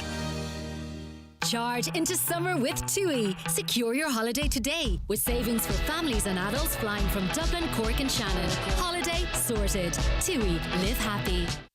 Looking for the perfect curtains to dress your windows? Look no further than Foy & Company. At Foy's, we work with commercial and residential customers. We're the largest stockists of ready-made and bespoke curtains, curtain pulls, tie-backs and accessories in the Northwest, offering a vast selection of styles, fabrics and patterns to suit every taste and budget. Visit our curtain and fabric department today at Foy & Company, Port Road, Letterkenny, and let our expert staff help you transform your windows. The 9 till noon show is brought to you in association with Remind. Take a brain healthy step with Remind supplements, a unique blend of carotenoids and omega-3 fatty acids to support your brain function now and into the future. Remind, available in Healthwise pharmacies. Okay, so it's kind of sport really up until 11. We're going to be previewing the Ulster final shortly, but now we are going to focus on soccer. And a new book is on its way, We Are the Harps. It's written by Bartley Ramsey and Joe Doherty, and they're going to launch their book, We Are the Harps, in the company of members of the 1974 FAI Cup winning squad on Saturday, the 11th of May. It's at 7 p.m. in Drumbro Suite, Jackson's Hotel, Ballabufay. Bartley and Joe, good morning to you. Thank you so much for joining us. Morning, Greg. Not at all. Good morning. How are you? Very good. And I understand the book today will literally be hot off the press. That's right, Greg. Yeah, we're just awaiting delivery from the printers this morning. So we've got our draft copies that we got a couple of weeks ago, but literally the ones that people will be able to purchase tomorrow night will be literally hot off the press, as you say. Bartley, talk to me about the book and what people can enjoy if they get their hands on a copy. You know, the sort of the research and the subject matter. Yeah, well, the 628 players have played for Finn Harps since they came into the league in 1969. What we've basically done is we've collated each one of those players. We have a brief biography of each of the players. We have their statistics season by season, and then we have any milestones, Greg. How we did the research, both Joe and myself have been working on this for a very, very long time, as you can imagine. I've been researching the stats for about 40 years. I think Joe's been doing it separately for about 30 years. So there's been an awful lot of work. I mean, the book didn't appear overnight, but around COVID, decided we would pull it all together. We've had a few false starts, Greg, but finally, you know, it's going to be available from tomorrow night. I mean, this is sort of exhaustive in terms of research. Joe, how thorough were the records, you know, in being able to properly identify the 628 players, to be able to assemble the stats and, you know, in a short bio? I mean, it's not going to, surely that wasn't readily available for all the players, was it? Of course it wasn't, Greg. No, we both literally started with blank sheets of paper. Myself and Bartley, as Bartley said, have been collecting this for over 30 years in my case, and a bit longer in Bartley's case. We done it first of all trying to find out all the matches Finn Harps had played. That involved going through old newspaper cuttings, getting the results of matches, and then that led on to actually seeing who played in every game. That presented its own problems as well, because like if you're taking it, say, from national newspapers, the spelling of people's names, all that sort of things, or if you had two brothers playing, which we did say in the 70s, we had the two O'Doherty brothers, Tony and Donal. If they both played, it was grand because it was T O'Doherty and D O'Doherty. But if only one of them played in the game, it was just literally listed as O'Doherty. So you're trying to figure out which of maybe the O'Doherty brothers played in that game. So look, I would hate to be starting this from scratch now, Greg, actually starting today and doing this. The fact we've been gathering this over a long period of time, has helped it. But also this surely must be then the definitive and only thorough record of every player that's played for the club. I mean, it's an important document in terms of chronicling the history, isn't it?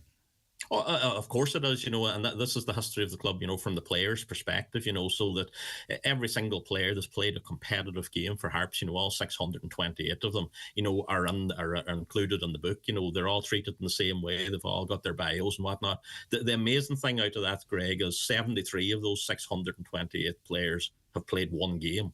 Some of them have only made a substitute appearance, so some of the people that are featured in the book have literally played 10, 15, 20 minutes of football for the club, but they're all in whatever way, small or big, so like Jonathan Minnick obviously has played 485. That's handy games. Enough. I could have put his name in there.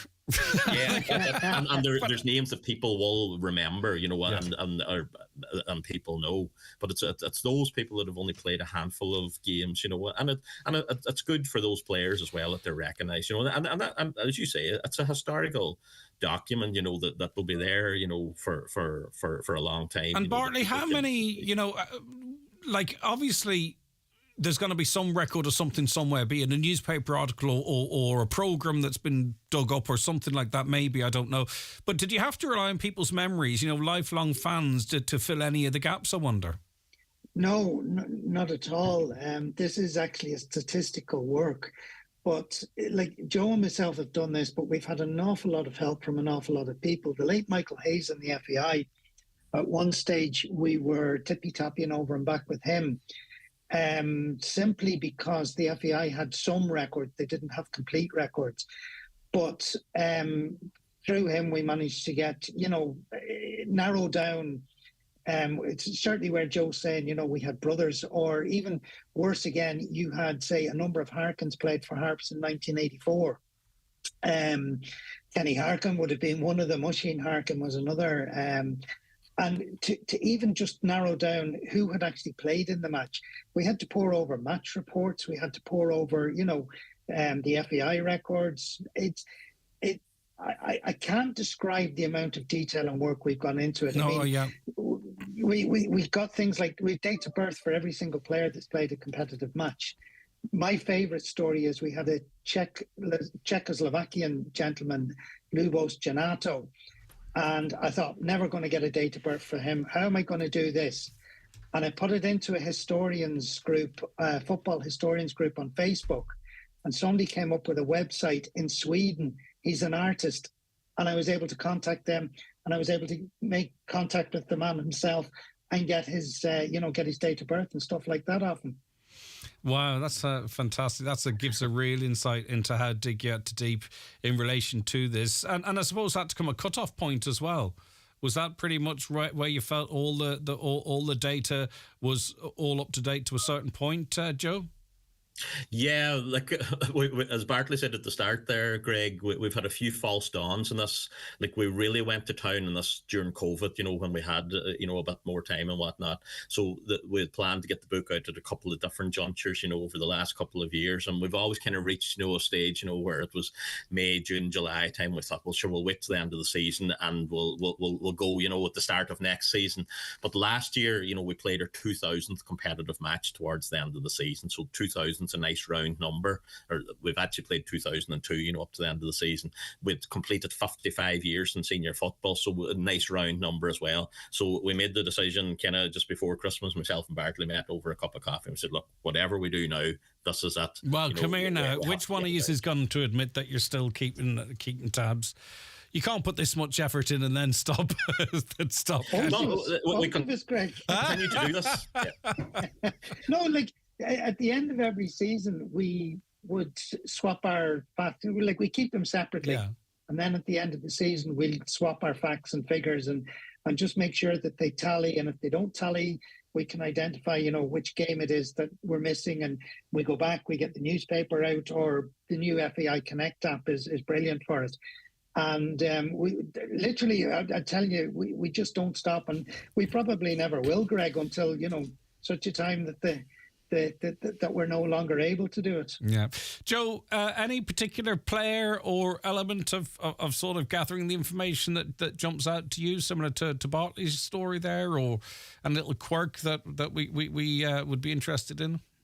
Yeah, look, there's a few things that kind of stand out, when you're looking through it. Like, and even, the great Jim Sheridan, Jim was the captain of the FAI Cup winning team in 1974. So he features on the front cover of the book as well. If you've seen the front cover, yeah, we're looking at it right now. Yep. Yeah, Jim's the central figure, and like Jim played 397 games for Harps, which is a hell of a lot of games, but Jim started every one of those 397 games. He never appeared as a substitute, so Jim was one of these players, if he was fit, he played. So you see nowadays, there's a lot of squad rotation, and all that sort of things.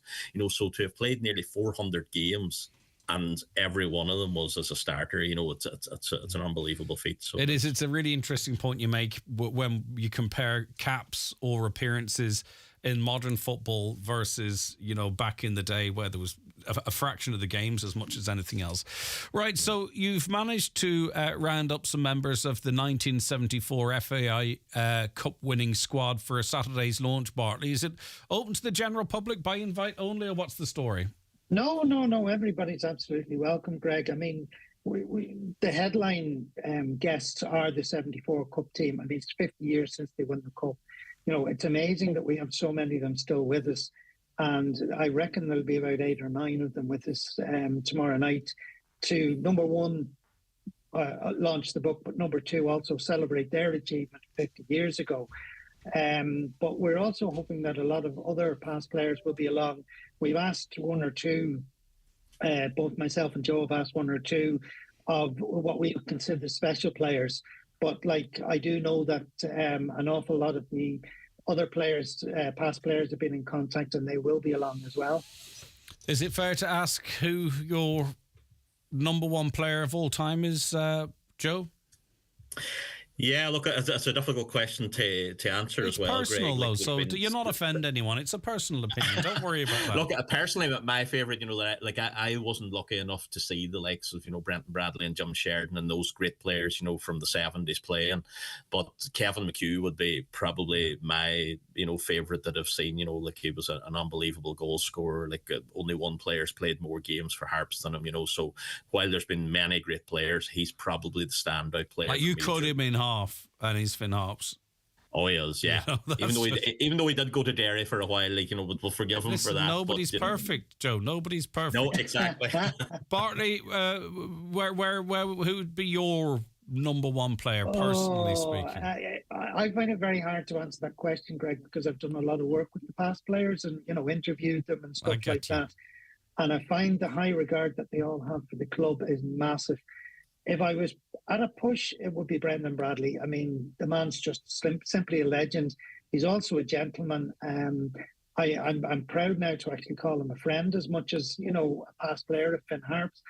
But similarly, Jim Sheridan, like anytime I ask the guys to do anything for the club in a historical sense, they're straight away, no problem. What can we do? Yeah.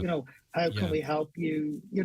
And even when we were doing this book, I would occasionally ring somebody out of the blue and say, guys, I've come across this newspaper report. You don't happen to remember who this guy was, or where did he come from, or how do I find him, And like all the past players, they're great. They really are. They all have a great feeling for the club. All right, listen, it's brilliant. It's a brilliant piece of work. As you said, Joe, you wouldn't want to be starting it, but you have it in the bag.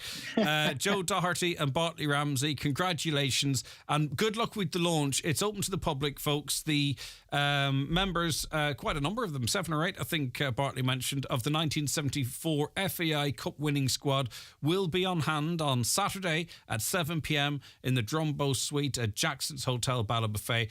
And I just think it's going to be a great, just to chat football and meet up with people like-minded. Thank you so much, gentlemen. Have a lovely day. Thanks, Greg. Take care, Bartley. Thanks so much indeed. Okay, we're going to be switching our attentions to GAA after these. Watch the show live now on YouTube, Facebook and at highlandradio.com. Remind supplements, scientifically developed in Ireland with carotenoids, omega-3s and vitamin E to support your brain throughout the day. Available in pharmacies or online at remind.eu. Sponsors of today's show. On Business Matters this week, my guest is Kieran McKenna, owner of 2 family-run London stores in Inishowen, who was recently recognised by FBD Insurance for the focus on customers and the local community. So join me, Chris Ashmore, for Business Matters after the 6 o'clock news on Sunday. Business Matters on Highland Radio is brought to you by Local Enterprise Office Donegal. If you have an idea to start or grow your business within Donegal, contact the Local Enterprise Office team to find out more about the supports available for businesses. See localenterprise.ie/Donegal. Garden cleanups made easy with Homeland Letterkenny at their Garden Super Saturday this Saturday the 11th. Offers include Homeland Lawn Feed, Weed and Moss Killer. Buy 2 bags, get 2.5 litre Homeland Lawn Hero free. Plus save €60 on EFCO chainsaw and €90 on EFCO 40cc brush cutter. For more, see homeland.ie. Join us this Saturday afternoon for a bumper broadcast from the Wide Atlantic Camp. Paul McDevitt's Saturday Shuffle is live from Creasler from 12 noon, followed by Saturday Sport that will include an Ulster final build-up special at 3:15 with Brendan Neveni and special guests. That's Highland Radio on the road celebrating 10 years in business for the Wide Atlantic Camp Creasler. On the day there will be family events, soccer tournaments and loads of giveaways. Join us for an afternoon of fun from 12 noon. Hi, Paddy here at Shane Conley Cars in Donegal Town. Are you looking to upgrade your car? With Shane Conley Cars, you'll find makes and models for every budget. Great finance options, and we also accept trade-ins. Check out ShaneConleyCars.com or call in to us at Shane Conley Cars from Lonher Road, Donegal Town.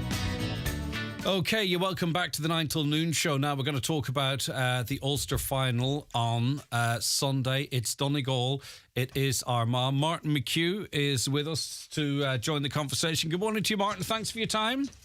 Morning, Greg. Great to talk to you. Very good. And I'll be getting your opinions in a moment, but I want to get some developing news. Could we call it that? I don't want to be too dramatic here, but have we got some team news to hand, Oisín? And we'll be getting Martin's reaction because I think this is hot off the press, so to speak. Yeah, the team, Greg, has just been announced for the Ulster final. This coming Sunday, and it looks like Sean Patton may be good to go. Jim McGuinness has made one change from the team, which defeated Tyrone in the semi-final, and it's in the goalkeeping position. So Sean Patton returning to take that spot. Gavin Mulroney, of course, was in that position after Sean picked up an injury and had to leave the field in the second half of the Derry game. And that's the only change being made by manager Jim McGuinness. So the team is going to line out with the other 14 selected as they were against Tyrone. Mark Curran, Brendan McCall, Kieran Moore, the full-back line. Ryan McHugh, Keelan McGonigal and Pater Mogan at 5, 6 and 7. Jason McGee and Michael Langan in the middle of the field, with the front six being Shane O'Donnell, Kieran Thompson, Darragh O'Boyle, Patrick McBurdy, Oisín Gallen and Niall O'Donnell. And Sean Patton is back, named in goals. Martin, Sean's back?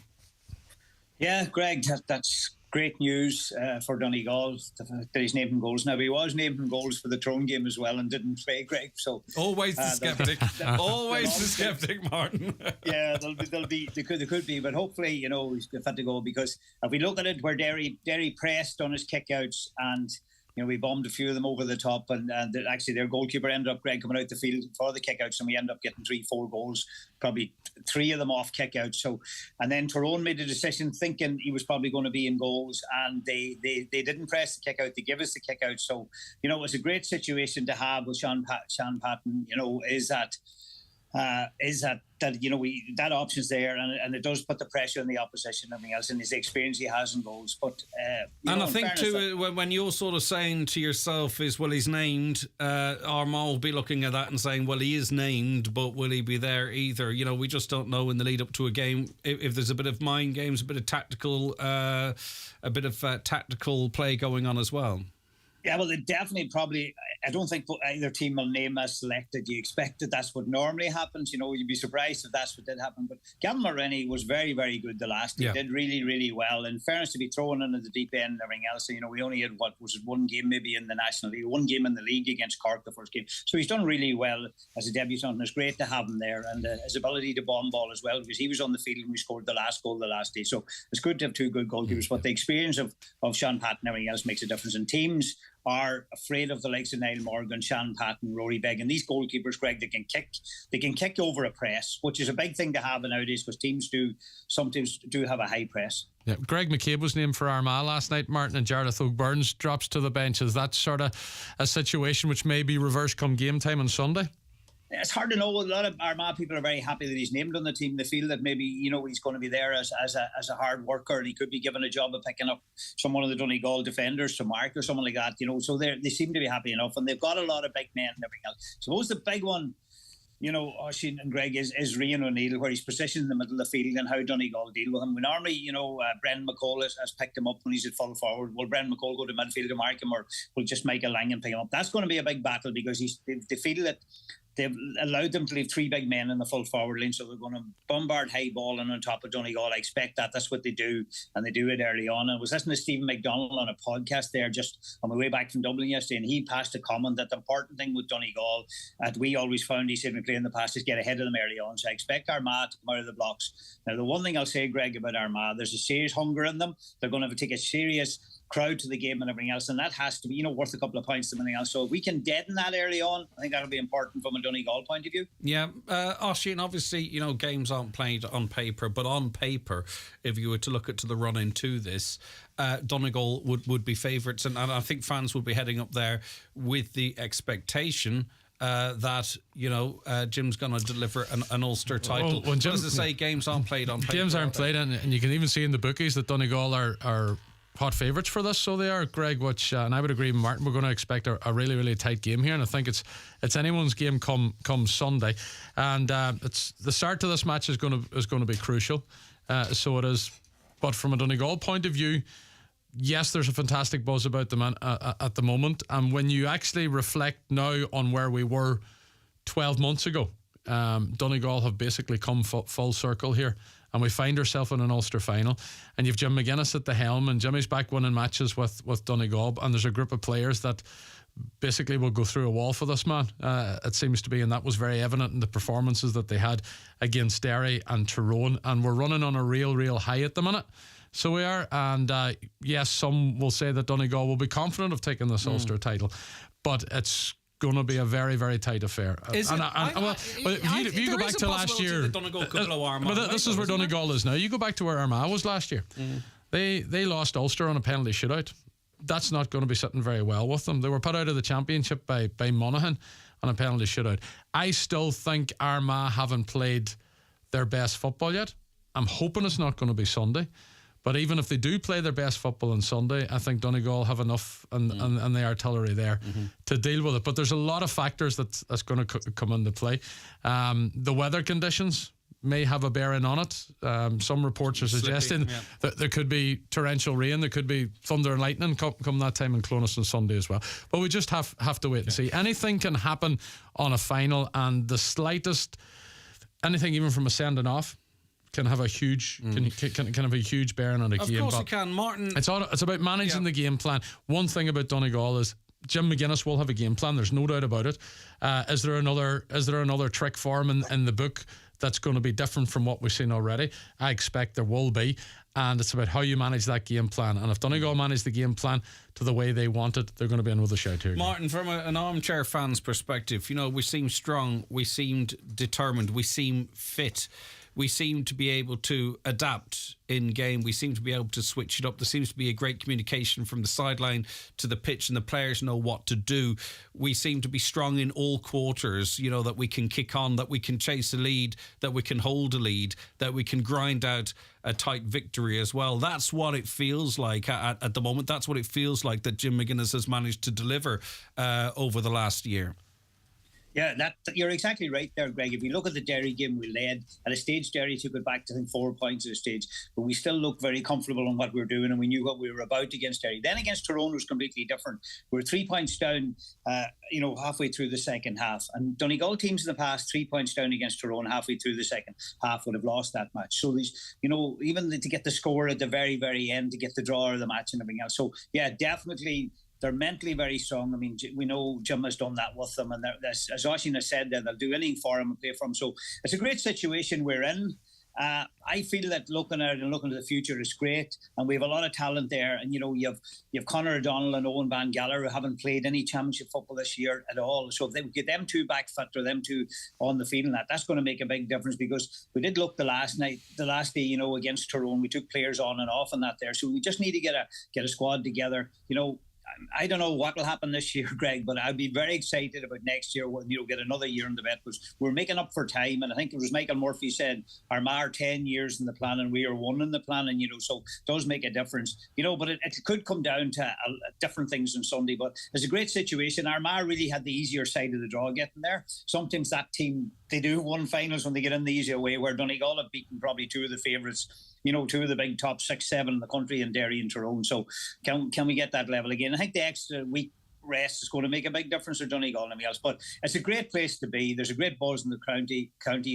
Children are enjoying it, and everybody's enjoying it, and there's a smile back on people's faces and everything else. So it's great, and we're going to enjoy it, because we, as I said to you before in the past, we don't be here all the time in Donegal. But I think somebody told me we've been in 11 of the last 13 Ulster finals. I mean, that's an unbelievable record for a county like Donegal. I mean, we talk about Kerry and Dublin and Adelaide, or Galway, we'll say, and Connacht. But the fact of that, everybody's telling us it's the hardest province in the country, Greg, and we were in 11, I think, of the last 13. Now, somebody might correct me on that, but that's where we're at, and that's where we've had exciting times in football since back in 2009-10, from that on to now, and it's been great. Oisin, is the big question how Armagh approach this game?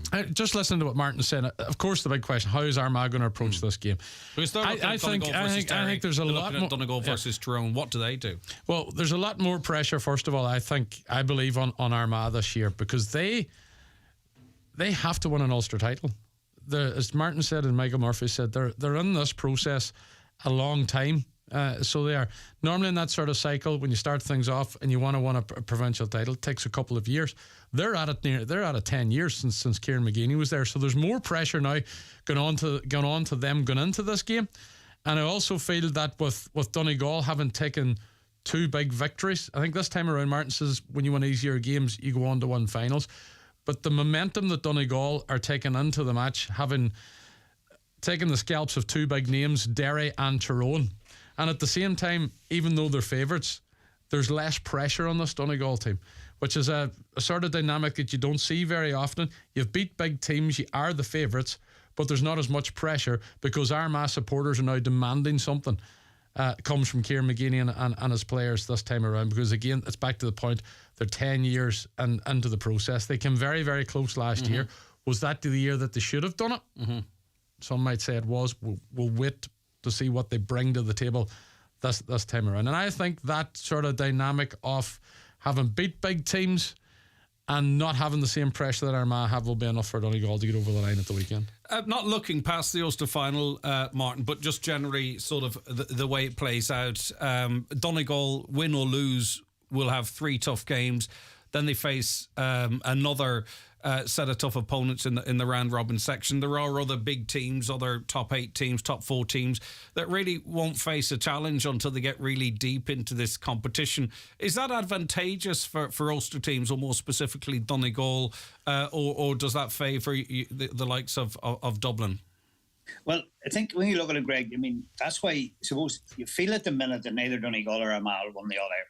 So you just feel it. So that's why one in the provincial championship is very important. You've seen, Pádraig Joyce and the Galway players after one in Connacht. Normally they would just shake hands and walk off. But what it meant so much to them, because they won a trophy, they're probably feeling they're not good enough to win an All-Ireland. I know they have players back in the field anyway. So this championship finishes on Sunday evening, and there's a completely new, as you said, it's a new championship completely starting. And when they end up, a lot of people will say maybe Derry are in a better position than anybody because they had time to regroup, time to get together, time to look at everybody else, and time to do things. But it's a completely different championship. I think the All-Ireland is Dublin's to lose, and sometimes they do make mistakes and lose it, but generally I think they're well, looking at the team so far, they're well ahead of the rest, Dublin and everything else. But and saying that, we look at different teams, and I go back to 2010 or 11 around that time when we're Donegal were coming to win the All-Ireland 12. It's not unlike that. A lot of the teams are not, the Mayo team definitely has slipped a lot. Galway have slipped, Kerry are not the team without Clifford. They look like a very, very, an ordinary team. So you've Dublin all right and everything else. So it's a new championship, a new game. What's the pluses? If you won, you have Tyrone at home in the first round, which will be a big game in Balbafay and everything else. If you lose, you play Westmeath at home in the round, and then you have Galway and Derry. You go to Derry, and then you play Galway if you lose, not there. But suppose there's a plus then there that you can't meet them then in the preliminary round if you get there, or the quarter final, Greg. So there's pluses and minuses everywhere. But I think it's important for both teams to win silverware. I think that's what the managers, both managers want, because maybe they feel that maybe both teams are not good enough this year anyway, particularly Donegal. Maybe we're not made ready yet. I think maybe next year, the year after, I'd be very excited about the next couple of years coming. Yeah, but if we turn Armagh over, you're not going to be able to keep saying we're not near ready. You're going to have to start getting... I think you're going to need a squad. I think you've said the games come thick and fast. We're going to need a squad of players now. Where's Owen Van Galler and Conor Donald? They would make a big difference to them. Like, I was very excited when I seen Conor Donald first time playing. I think he's a very exciting player, and I think hopefully they're not that far away either player. But I would be excited. One thing we always do is we produce good players in Donegal, good footballers all over. You see them at club level and everything else. I was down at the County Guild last weekend. A lot of brilliant footballers playing for different teams there. So I think we always produce good players in Donegal. And I think that's the great thing about it, is the quality of football we have. And we'll always... And the great thing, when looking at the team this year, big, massive men, a lot of them, big men in the areas we need men. Times in the past, we were coming up against teams and we found it hard to compete with big men. We have them now. And it does excite you, because you do think of the thing, the 2011 and 12, and you say, look, this is where we're at. Jim's building again. His record is unbelievable in Ulster. He's a better record than any other manager in the Ulster Championship. He's had a great record. So it's exciting times, and it's all Donegal. But we have to manage our expectations, don't we? Talk to me about fitness. If you've watched a lot of these games, obviously, Osh, you saw the oppositioners cramping up, and I don't think 20 minutes of extra time really is going to be a massive game changer. This Donegal don't team say extra time. We don't want extra time on Sunday. But he seems to have got the team whipped into very good shape in really quite a short time. And that was probably... Everyone was saying that, Derry, they've had 3 or 4 years and they've got to be stronger and they're going to be fitter, and that didn't seem to play out. How has he pulled that off? With a lot of work with the players, Greg, and the players buying into it, and some may suggest maybe they're further ahead than what they thought they were going to be, or what the process was going to be. But physically, they have developed. Use Jason McGee as an example. Was always a big man, but he's a monster of a man now. And Jason didn't play for a huge part of the year because he was injured. But obviously, he was working away in the background. He was doing the strength and conditioning, and he was very, very comfortable slotting in to the middle of the park. He played a bit in the league final, and then he marked Conor Glass, one of the best midfielders in the country, and then something similar against Tyrone, where he was very, very comfortable in manning the midfield and dominating the midfield area, and also, Greg, getting up for scores as well. They scored 2 important ones against Tyrone at the start of the second half. I'm only using him as an example. I get you. The rest of them are all following suit. Kieran Moore's just new into the panel. I spoke to him for the first time after the Ulster semi-final, and he's a big framed young fella. So he is. But conditioning wise, they have excelled. They have themselves in a position where physically they can actually compete now with these top teams in Ulster, and maybe with the top teams in the country as well. But that's all down to pure sheer hard work. These guys aren't training 2-3 times a week. But you need the right person to motivate them. And you need the right person to motivate them, and you need the right people around them. Just think, Oisin, on that point. I think a big one is, and it's going to be interesting to see what happens from now on. Jim McGuinness made a right call to take the team on the foreign training camp early. He went before the league, but a lot of teams have gone, including Derry went and Kerry went, and other teams have gone. They went in after the league is not there, and I think that Jim made the right call there. I think that was a big part of the whole thing, getting that base them together, training twice a day and everything else, getting that base into them, Greg, particularly at that time before the league. And I think maybe next year we look at it. These teams that's going forward maybe will maybe change and make a decision to go a lot earlier than they're doing, because it doesn't with the games coming thick and fast, Greg. You see, I don't think it's a right to, maybe I don't think it can fit to go in a training camp at that stage. You need that base in, so I think we have to give them a lot of credit. People were saying, where are they going on a training camp? Jim made a right call there. Right, Martin. Just finally from you, obviously, other than defeat, extra time, and conceding too big a lead to Armagh early on, what do you think we need to avoid doing on Sunday? What would you be? What would you not like to see us doing on Sunday? Well, I think the big thing is don't concede goals. That's the important thing. And the other thing is black cards seem to play a big part at the minute. Where one time in the past, if you were down a player, didn't make a difference. You have to be very disciplined in what you do now. We have an Ulster referee and Martin McNally refereeing the game and everything else. So he should know Ulster football inside. It's important we don't try not to pick up a black card. I remember the last time we played them was Sean Patton ended up getting a black card, and we didn't know who was going goals and everything else in that situation. But they will put. I would think they'll put high ball on top of us early on. They'll do that. I think just be ready for all them different situations. They're a wee bit hurting to Armagh, I suppose, from the league final and everything else. And look, I'm looking forward to it. I think it'll. The weather might have a bearing on. I think if it's a dry day, hopefully it is, and everything else. I think sometimes hopefully the better footballers come out on top. And as I said, we have a lot of good footballers. I'm really looking forward to it in the sense of it's exciting times. It'd be great to see us back there, and whatever happens after that. But it's a great occasion, a great day, and there's the smiles on the faces that you see out in the pitch, to see all the kids out in the pitch looking to get signed autographs and everything else, and that's what it's all about. Brilliant it does stuff. unite the county, the whole lot, Greg. For sure, it's a great buzz. Martin, thank you so very much indeed. Martin McHugh there. Right, Oisin, so now the build-up has been ongoing for quite some time now. DL debate, the score, all the sports coverage as well. And it doesn't end there. We've done a bit today. Tomorrow, we're broadcasting live tomorrow afternoon from Creeslough. We have Paul McDevitt's show, the Saturday Shuffle, from 12 to 3. And we've decided to stay down there as well. And we're going to have the sports show from Creeslough tomorrow afternoon. And Brendan Devaney is going to join the Saturday team, because he's going to have a special broadcast from 3:15, where he will be speaking to a number of, the best way to put that is football legends from the parish. All right, Brian McLaughlin. They're all former Donegal players. Brian McLaughlin, Christy Toy and Martin McElhenney. And as we know, Christy and Martin were both part of the 2012 All-Ireland winning team. So we're going to get their expert thoughts and previews and opinions on this current Donegal setup heading into the Ulster final. So that's going to be a half an hour special from 3:15 tomorrow afternoon. So it'll be good to get the thoughts. Do you seriously think you're going to get them to shut up before 4? Probably. I have told Brendan. I mean that in the nicest possible way. DV. Well, he's the first problem. He's the only problem. I have told him if it does go over the quarter to 4. Right, okay, so that's on from 3:15 to 4 o'clock on Saturday. Yeah. And come here, our own coverage then on Sunday. Yeah, well, obviously the match starts at 4. We'll have the build-up from round about 3:30, maybe before it. Martin will be joining us. Michael McMullen, who is an expert journalist and analysis on the Gaelic football world in Ulster. He was on with Dev on Monday. He was very, very good. He knows Ulster football inside out. So do you know what's worrying me? Yeah. Martin McHugh's quiet optimism.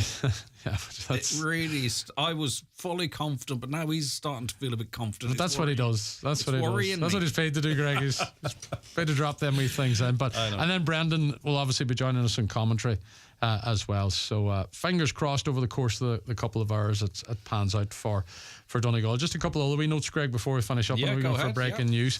I suppose all this around Donegal senior footballers and the hurlers takes money, so it does. So there's the fundraising is continuing by Donegal GAA, and they are currently running a squares campaign, and the last few squares are still available. So if you go to the social media channels of Donegal GAA or onto the website, or indeed they can contact the PRO Sinead Breen or indeed Kieran Kelly, the last of the squares, few remaining squares for that fundraiser are available, and I'm sure they will be snapped up before the game on Sunday. The money, of course, is for the Donegal team training funds. And the hurlers as well, and amongst all this football, we do have a senior hurling team who are trying to reach an All-Ireland final. They've 2 games left, and if they won the first of those tomorrow against Roscommon down at the Hyde in Roscommon, they'll be heading back to Croke Park to the Nicky Rackard All-Ireland Cup final. Which is fantastic. The progress being made in hurling in this county is remarkable, and we're picking players from different parts of the county. It used to be different back in the day, but the times are good. Times are good. It's exciting to be stuck in the thick of it. It's exciting to be stuck in the thick of it. It's great to be back to where we are again, Greg, so quickly from where we were, and there's a fantastic feeling around the county at the moment. And listen, long may that continue. For sure. Yeah, and that everyone enjoy the match and safe trip. But I think already, exactly, safe trip indeed. And I think already, we've had a couple of good days out. Hopefully things go our way. But either way, both of those groups, I actually almost prefer the losing group, if that makes sense. The Derry-Galway as a spectator. Doesn't matter the groups, and it doesn't matter if. What about watching games? One thing to remember here, Greg, is Donegal are now in an Ulster final, and they're in with a huge shout. Okay, they're in with a massive shout of taking a first title in 5 years. But if it doesn't work out on Sunday, don't be too despondent on it, because this is only cry my eyes out. This is only the start of something, and Martin said that for the twins. I am gonna cry myself to sleep. But anyway, we'll see how it goes. All right, thanks, Ash. Back with more shortly. The 9 till noon show is brought to you in association with Remind. Prioritise your brain health with Remind supplements. Remind delivers carotenoids and omega-3 fatty acids to support your brain function. Available in pharmacies nationwide or online at remind.eu.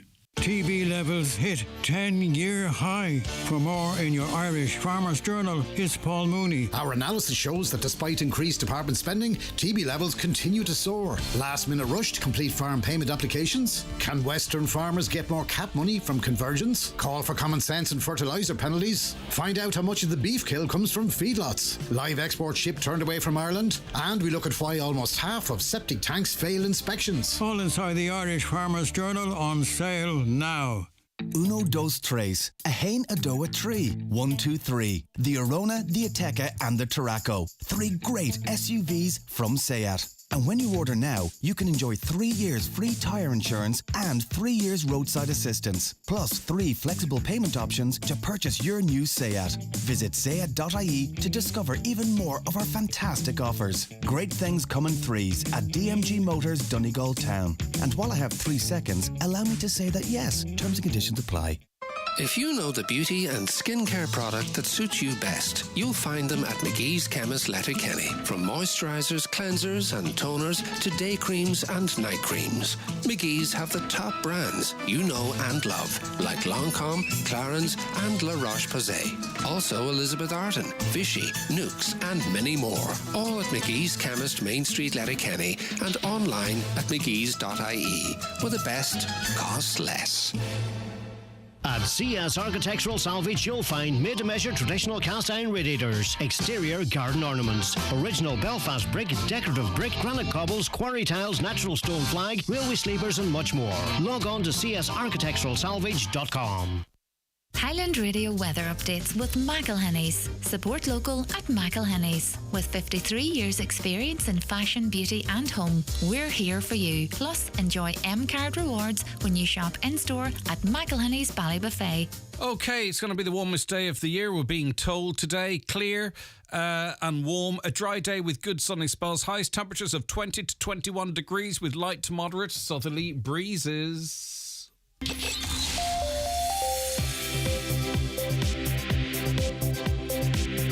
With All the stories that matter across the Northwest. It's Greg Hughes on the 9 to Noon Show on Highland Radio. Katie McGee and Fanula Rabbit are going to be joining me shortly to chew over That's Entertainment. We know what lots of you will be doing on Sunday out and about, but we've got so much more to talk about. But let's get a news update first at 11 o'clock and say good morning once again to Donna Marie Doherty. Thanks, Greg. Good morning. Questions have been raised over the future of 6 households in Ballymacool Estate in Letterkenny that were to have been taken over by the housing agency. Letters were issued to say the houses would no longer be purchased under the cost rental tenant in situ scheme. However, a reason why was not given. Councillor Jerry McMonigal told a meeting of Donegal County Council's Housing and Corporate Strategic Policy Committee that for some families the private rental market is simply not an option. 91% of drivers were over the 50 km/h speed limit when entering Ramelton. The findings are that of an independent candidate in the Milford electoral area who says he wanted to have data to highlight the need of speeding reduction measures in the area. Declan Meaton says action must be taken before someone's hurt, especially given that the same calls were made 5 years ago. A free online support group will be launched next week to help Leaving Cert students. Mental health charity Turn to Me will be on hand to help those gearing up for exams who are feeling stressed and anxious. Students can sign up on turntome.ie. A 31-year-old man and a 25-year-old woman have been charged following a disturbance at the Saxville Street area of Derry on Wednesday last. They were arrested following a fight of up to 5 people in which a civilian and police officer were assaulted. Both are due to appear at Londonderry Magistrates Court today. Meanwhile, a 28-year-old man remains in police custody at this time in relation to the same investigation. Our spending habits last month indicate we're looking ahead to summer. The latest spend trend report from AIB shows we're buying new bikes, clothes and tools in April and spending less of our money on pubs, off licences and restaurants. And finally, sun cream is being recommended today as we're in for the hottest day of the year so far. Met Erin says we could see highs of 23 degrees. However, it will be short-lived as rain is expected on Sunday. But you just leave it at that. Take the bad news into the newsroom. I'm not interested. Come. I know, spreading the bad vibes. So today's going to be that warm day. Tomorrow's lovely and warm as well. And then it's going to rain. No. We'll let Sunday look after itself. Donna Marie, thank you very much Thanks, for that. Greg. Sorry to cut you off there, but I just can't take it. I have to enjoy the 2 good days we have, and then we'll worry about the That's rain. it. Which will only last till Thursday, and then it's going to get warm again. And then it will get... But then... it will rain again. Of course it will, as soon as night follows day. Thank you so very much indeed. Right, Noel, Donegal 12 points, Armagh 11 points. We're logging all of these. If any of you get it right, we'll get you a goodie bag here from Highland Radio. James 112 to 13 points in favour of Donegal. Martina, Donegal 2-4, Armagh 2-10. Martina, get out of that. Cahill, 6 points each. I hope you're not right. That's going to be a snooze. Nick says Donegal 110, Armagh 13 at full time. Donegal will win by 2 points. Nice one in extra time, okay. Niall believes it's going to be Armagh 2-11, Donegal 1-12. Joanne, Donegal 2-6, Armagh 1-6. Kevin, Donegal 2-17, Armagh 1-14. We'd really need to get our scoring boots on there, Kevin, to pull that out of the bag. Fred and Falcara, Donegal 110, Armagh 11 points. And on it goes. Keep your score predictions coming in. If one of you are right or whoever's closest, we'll get together a little Highland Radio goodie bag for you. Not only that is, you'll get bragging rights, because on Monday I'll announce it and I'll sing your praises and say, there's a lad or a lass that knows their thing about football. All right, so keep them coming in to us. Either comment on the social media post on Highland Hub, or you can also WhatsApp and text us. All right, Kathleen on Facebook, Donegal to win by 3 points. I need a score, Kathleen. I need a score. That's not going to be good enough to enter.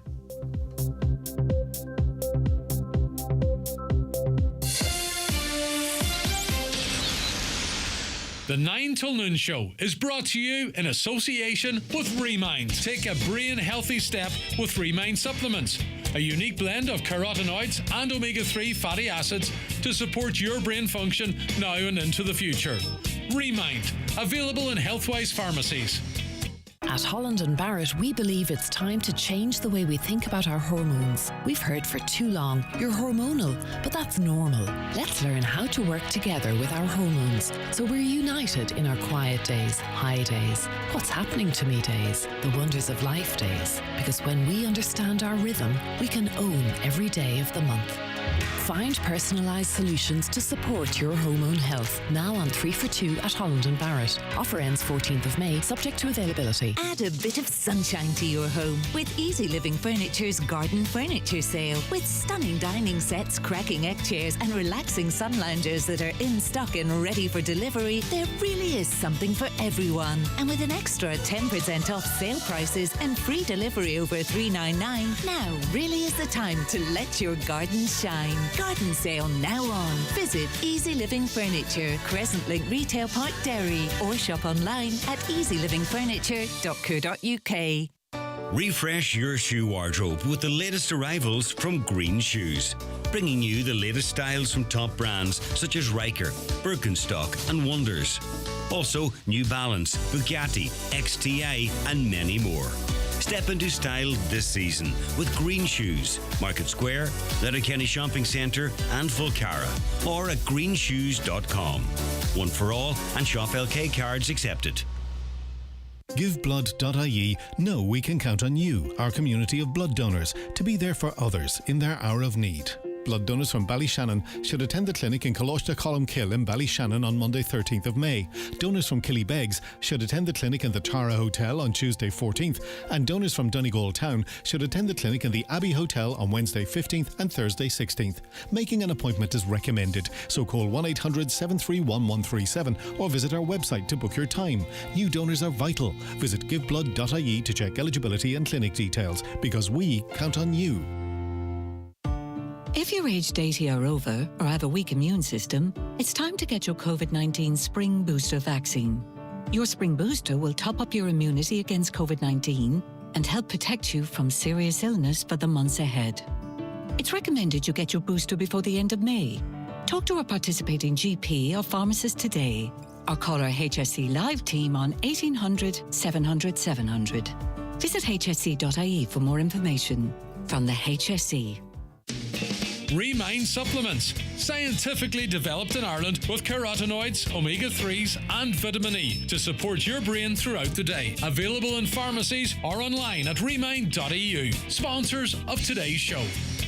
TB levels hit 10-year high. For more in your Irish Farmers Journal, here's Paul Mooney. Our analysis shows that despite increased department spending, TB levels continue to soar. Last-minute rush to complete farm payment applications? Can Western farmers get more cap money from convergence? Call for common sense and fertiliser penalties? Find out how much of the beef kill comes from feedlots. Live export ship turned away from Ireland? And we look at why almost half of septic tanks fail inspections. All inside the Irish Farmers Journal, on sale now. Take your big offers at Fabric World Maydown Derry. Euro for pound or free lining on made-to-measure curtains. And 2,000 metres half price or less added to their outlet. Crazy offers for May only. And they're open bank holidays at Fabric World Maydown Derry.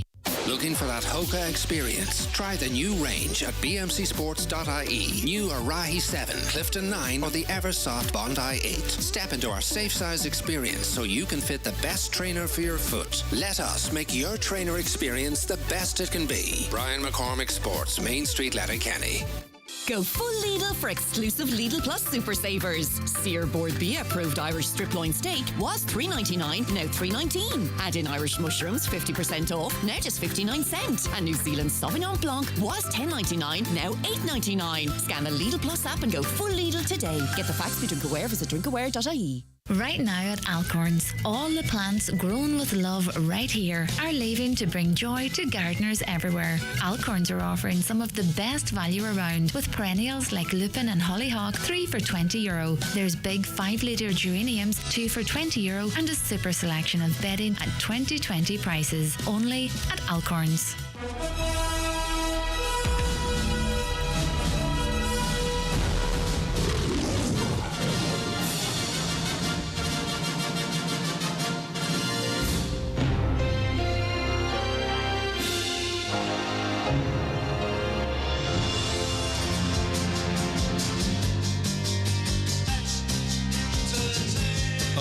Righto, 10 minutes past 11. I accidentally fired the 11:15 ad break, but don't tell the boss. So we're uninterrupted till past.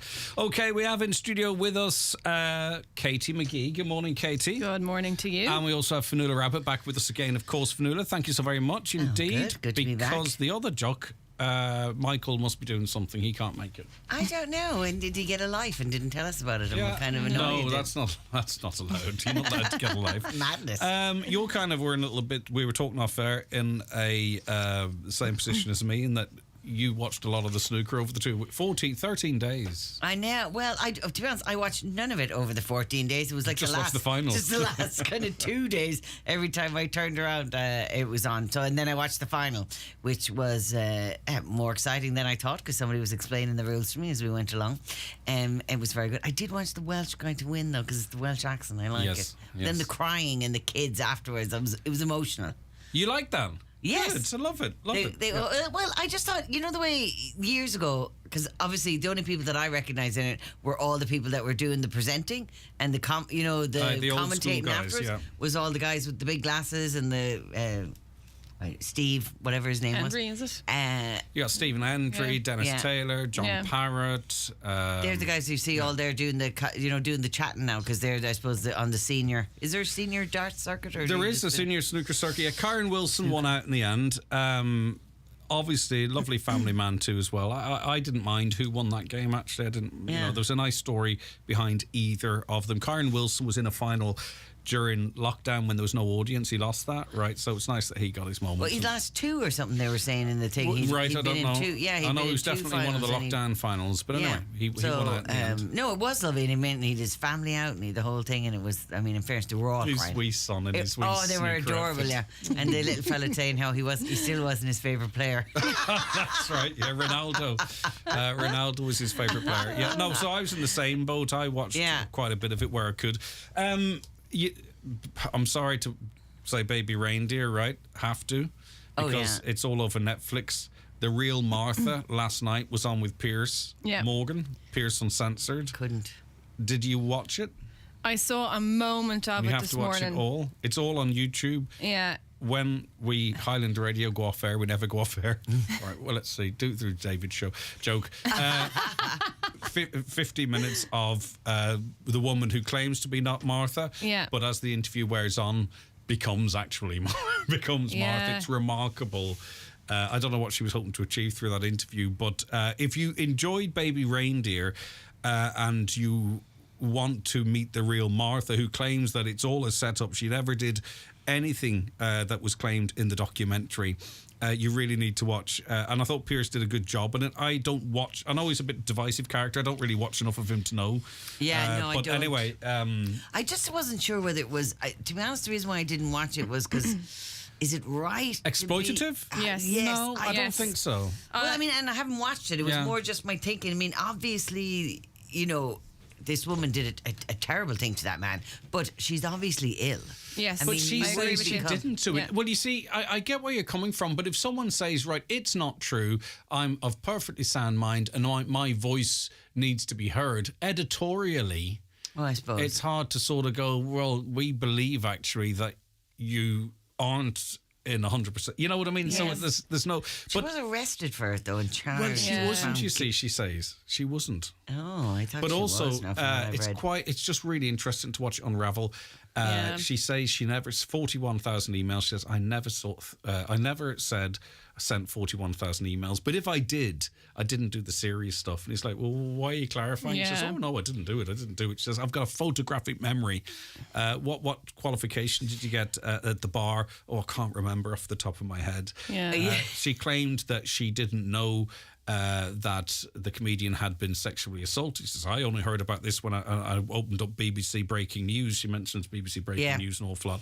And then she says, well, I did send one letter back 10 or 12 years ago. And why was that? She says, well, I wanted to just offer support because I heard that he had been the victim of a sexual assault. Then she turns out she's got 6 email addresses, which she believes is perfectly normal, and 4 phones. And because she likes to keep contact with the electricity company separate from friends and friends separate from friends. So she thinks lots of people have 6 email addresses. I can sort of see where Fionnuala's coming from, though. I mean, Piers Morgan is like your reality TV gold. He knows what he's going for. He's very clever in that way, what's hot at the moment and whatnot. And I don't really think, regardless of editorially what was right in that way, I don't think he really had any concern for her mental well-being and what that was going to do in terms of what way she was going to carry herself in that interview. Or going forward after. Yeah. I think for me as well, I was listening to a podcast. I don't know if you ever listened to the Indo Daily. You know, they do, and just when I was driving around the last few weeks, and they had an interview with an Irish reporter who ended up in a similar situation, and it went on for 10 years, in which the particular individual that was stalking him, he moved from Dublin. He was in Dublin, and this is where he met this woman casually, and they went I think they went on 2 dates or whatever, and then all of a sudden she developed this relationship with him that he says never happened. But he moved, and because she was like showing up outside his work and showing up at his house and showing up everywhere, and 6 months after he moved, there was a knock on the sitting room window, and when he opened the blind, she was outside. Yeah. Good Lord. Moved to England. She arrived in England. Like, I mean, listening to this man talk about the 10 years and the damage that it did to his life and his relationships. She threatened his family. She threatened colleagues. But you see, what's different about the Baby Reindeer show is that the comedian in question, his name Richard, isn't it? Richard Gadd. He admits, like, he's as flawed a character, and he admits within it effectively that he missed her, that he encouraged her, that he... You know yes, what I mean? He was in a low point in his life. Well, I thought that was interesting. Or he's an incredibly exploitative, manipulative, attention-seeking person. Well, one of the two. Do you know what I mean? Yeah. And the thing about I editorially, if she says I want to come on and speak on the 9 till noon show, she got 250 quid for this. We probably could have got 400 together if we got this interview. I think even I could have got that out of you, Fionnuala. But editorially, if you think about it, would you have done it? I mean, the person claims that in fact, he is the person that has the issues. And then she's asked about the 350 voicemails, and she says, well, if they are there, I was probably recorded in the pub. It is actually, it's very fascinating in how it connects the real story to the drama. And I felt a wee bit sorry for her at times, but that being said, I would struggle with an editorial decision as to whether she has a right to speak, because everybody knows her. She's been slagged off all over looking the her place. up and trying to find her. Everybody's and all like that she kind of was thing, found instantly. They claimed to protect her. They wanted to protect her, right? But they used exact quotes of tweets. Yeah. As soon as that aired, people typed in the tweet, hit return, and her tweet and accounts came up instantly. So there was no effort, meaningful effort. Oh to no! actually, I mean, even if all you had to do was just put it in, and the actual case came up, and you could see photographs of the woman. There was photographs of, because I know I didn't even go that much different. I literally put it in, going, "Oh, is this a true story?" And you kind of stick in, and obviously it comes up then, Baby Reindeer, true story, and there's photographs of the woman in question and photographs of him. Yeah, I know it's a difficult one to go. You just, I don't know. I don't But anyway, fans of Baby Reindeer, it's just going to be like the sequel. Oh, they're definitely going to be watching it, but I also get the concerns about exploitation, but I also understand that if people feel that they've been wronged and they want to have a voice, like Piers Morgan didn't try and trip her up. I thought he was quite fair in his questioning. As I say, I don't know much about the guy other than what you might read. I don't watch much of his stuff.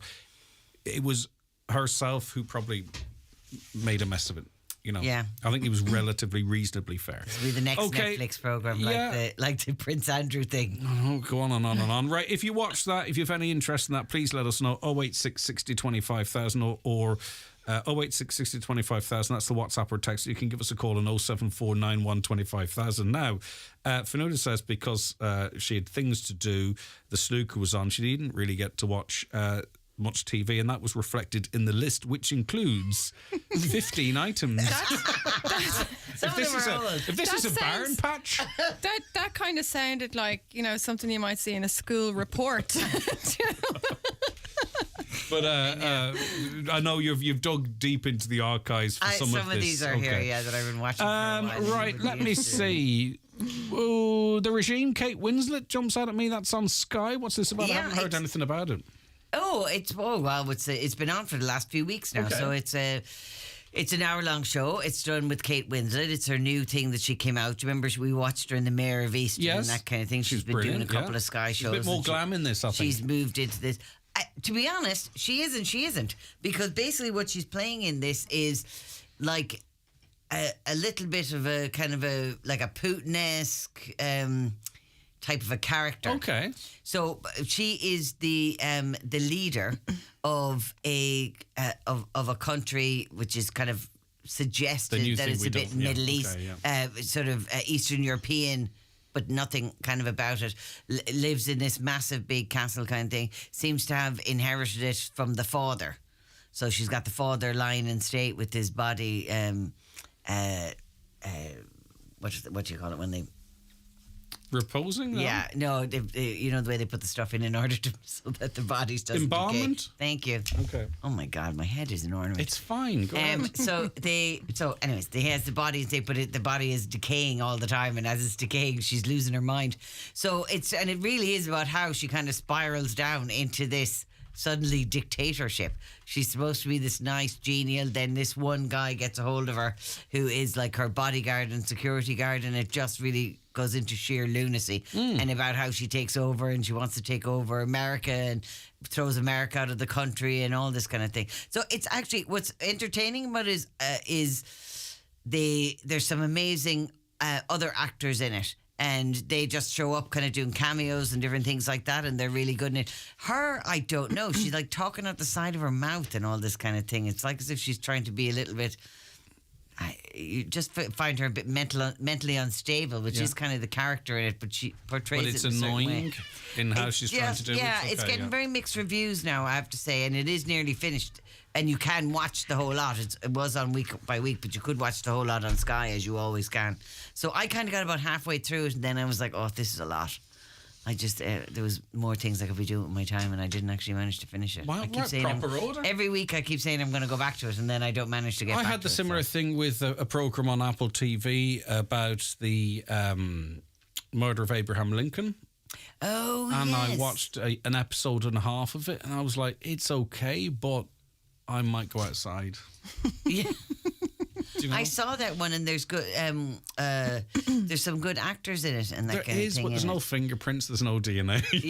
Yeah. No, it's not. The investigation is a little bit, but there's a whole big thing in it, isn't it? Because they didn't, when the guy killed him, Abraham Lincoln, wasn't there a load of people that ended up getting hung? There was a conspiracy and stuff. Now, I will probably return to it. I may have fell asleep during one of the episodes, and that's a problem in finding where I left off. But it's also not a great advertisement for it either. Yeah, well, it's not a great advertisement for my energy levels mid-afternoon. What's in it again? The name of the actor that's Douglas, in it Michael again. Douglas. Isn't he in it? Oh, well, he wasn't in it when I watched it.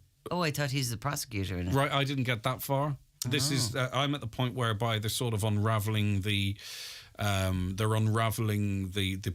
parties to this series of events. But anyway, no, I shall watch it. A caller says, I watched Baby Reindeer this week. I swear I'm sorry I did. It's a weird show. It's one of those things that you can't unsee once you've seen it. I don't know I don't know if it's true or not. What facts, what's fiction? Well, the lines are blurred, aren't they? I mean, Richard Gadd is the lead actor in it. He is the actor that claims he was stalked. And he says it's representative of what happened, but he's made an awful lot of money off the back of this, and he wasn't terribly successful, which the real Martha, Fiona, points out that, he tried to come on to her, but she says no. He had a green spot in his face. No, I didn't watch it. I think that was part of what I saw. It's really quite interesting. So the regime is not going to get finished, Fionnuala. Well, I'm gone so far into it now and not finished it. I'm fear I'm not going to go back, which is very disappointing. Because in fairness, as I said, there's some stellar cast in it. It was just the whole kind of story just didn't grab me. I don't know. I know. So if you watch the regime to its conclusion and you think that I should go back, you think Fionnuala should go back, she is actually quite easily persuaded. If you go back to her the second time, the first time she'd go, I'm not going back to that, and then the second time she'd go, all right, I will. That's how you do it. Right. The idea of you on Prime, Katie. Okay, now this may not be as quite intelligent viewing as what you're discussing so far, but it is really good I just really enjoyed it. You sound like you're embarrassed to talk about something that's not highbrow. In fairness, have you seen all the trash I watch? This one's favourite show is Cutting a Cake. Is it real or is it a cake? Oh my God, I was watching that as well. Have you ever listened? Have you ever listened to this programme? It's on series 5. I think it's on series 5 now. Don't apologise if you're watching. No, it's okay. Right. No, I actually think Fionnuala would really enjoy this, right? Because it is. I'm writing it down. It is. The idea of you on Prime. On Prime, yes. It stars Anne Hathaway and a kind of upcoming actor called Nicholas Galatzine. Sorry, he's got a very unusual surname. It's hard to pronounce, but he is. I love how you blame him for his name. I know, yeah. It's totally his fault that I can't say it. Never is. So this is really realistic and could happen any one of us. I'm just saying that, right? This 24-year-old millionaire pop star meets this 40-year-old mother by chance, they fall in love every day. Right? Every day I have to say, no, you're too young. You're too young. I don't want to be past remarkable. But she's a very fresh 40-year-old. In fairness. Implication being. She could be 24. In fairness. No, she could be 24. It could happen any of us, Greg. Course, yeah. But he's this stunning, sort of everyone has this idea of him that he's just this pop star, but he's got so many more levels to him, and she sees the levels because she's so normal and all this kind of thing. And I just really enjoyed it. It was kind of a romantic movie that of its sort I haven't seen in a long time, so it was kind of nice to watch. It's kind of borderline Hallmark, but with a bit more slightly, and I mean slightly, better acting. But it was really, Are you really saying enjoyable. that his tight white vest and leather cardigan is doing a lot of the heavy lifting in this? Had nothing to do with it. I just really enjoyed the acting. No, but it's really, really good. And like that, it's something you kind of watch and then you go come to the end of it and you really miss the male character because you're like, oh, I really miss him. So it's a film? Yes, it's a film, yeah. And like I say, Anne Hathaway. And I'm normally not a huge fan of Anne Hathaway. I don't know what it is about her, but she kind of irritates me. But I liked her in this, so I did. Yeah. And it's just a good old-fashioned old-fashioned romance, exactly. Yeah. And if this were bottle of wine, and dare I say, I don't want to be controversial. What age is the protagonist, the man in this? 24. So if this were a 40-year-old fellow and a 24-year-old girl, it would be perfectly fine. You wouldn't be icky at all, no? I think there's a fair few of those around already. Is there? In fairness. Okay. Just look at Leonardo DiCaprio's rap sheet and you don't get Michael Douglas earlier. You don't get past 23 with him. Exactly. Yeah. Right, okay, we've been inviting you to predict the score for Donegal's game with Armagh, and we're going to get together a goodie bag for whoever is correct or on the money or nearest. Marie on Facebook, Donegal 113, Armagh 15 points, a narrow 1 point victory for Donegal. Marie's predicting. Kathleen is back with an actual score. Donegal 1-9, Armagh 9 points. Anton, Donegal 118, Armagh 18 points. High scoring game. Yeah, 3-16 to Armagh, 2-14 to Donegal. I think the Armagh are a better team. That comes in from Patrick. Donegal 112, Armagh 14. Mary Jo thinks it'll be a narrow 1 point victory for Donegal. And another, Donegal 113. A lot of people think Donegal are going to score 113. Donegal worth 113, Armagh 14 points. That's Jerry in Buncrana. Okay, we're keeping a note of all of those, keeping them coming on our socials, or indeed keep them coming on our socials, or text them in, and one of you will win something on Monday. Hi Greg, Jimmy's winning matches, so Donegal to win. Come on the boys. Any word on our Carn Donovan O'Donnell? I know off injured. Not sure. We'll get back to that. The team that's mentioned for Armagh, the named, is as was bar a change of goalie. I have a question. Why was there no tickets available for fans to the Donegal game? People have supported Donegal through and through, but yet the GEA have kicked the fans in the teeth. It's disgraceful what they've done. Well, the tickets were allocated through through GEA clubs, and there was an oversubscription. More people, members of GEA clubs, wanted tickets than were available. Some might argue they are the people supporting, because you have to be a member of the club, they are the people supporting the grassroots of GEA. And I think at least some clubs, if you attended league games and the first two games of the Ulster Championship, you were given preferential treatment for the final. As I say, that varies from club to club. There simply was no tickets left after they all went to clubs to be made available to the general public. Right, more from Katie and Fionnuala coming up after these messages. Watch the show live now on YouTube, Facebook and at highlandradio.com. The 9 till noon show is brought to you in association with Remind. Prioritise your brain health with Remind supplements. Remind delivers carotenoids and omega-3 fatty acids to support your brain function. Available in pharmacies nationwide or online at remind.eu. Get full-on summer feels at Centra this week with great offers like 3 for €10 on selected barbecue meats, 2 for €6 on selected ice cream like Magnum 3-pack, and Unjure Rosé Vin de France only €10. Centra. Live every day. Enjoy alcohol sensibly. They say time equals money, so spend your money where you spend your time. No matter what your preference is, Cooney's Home Interiors has something to suit every taste and budget.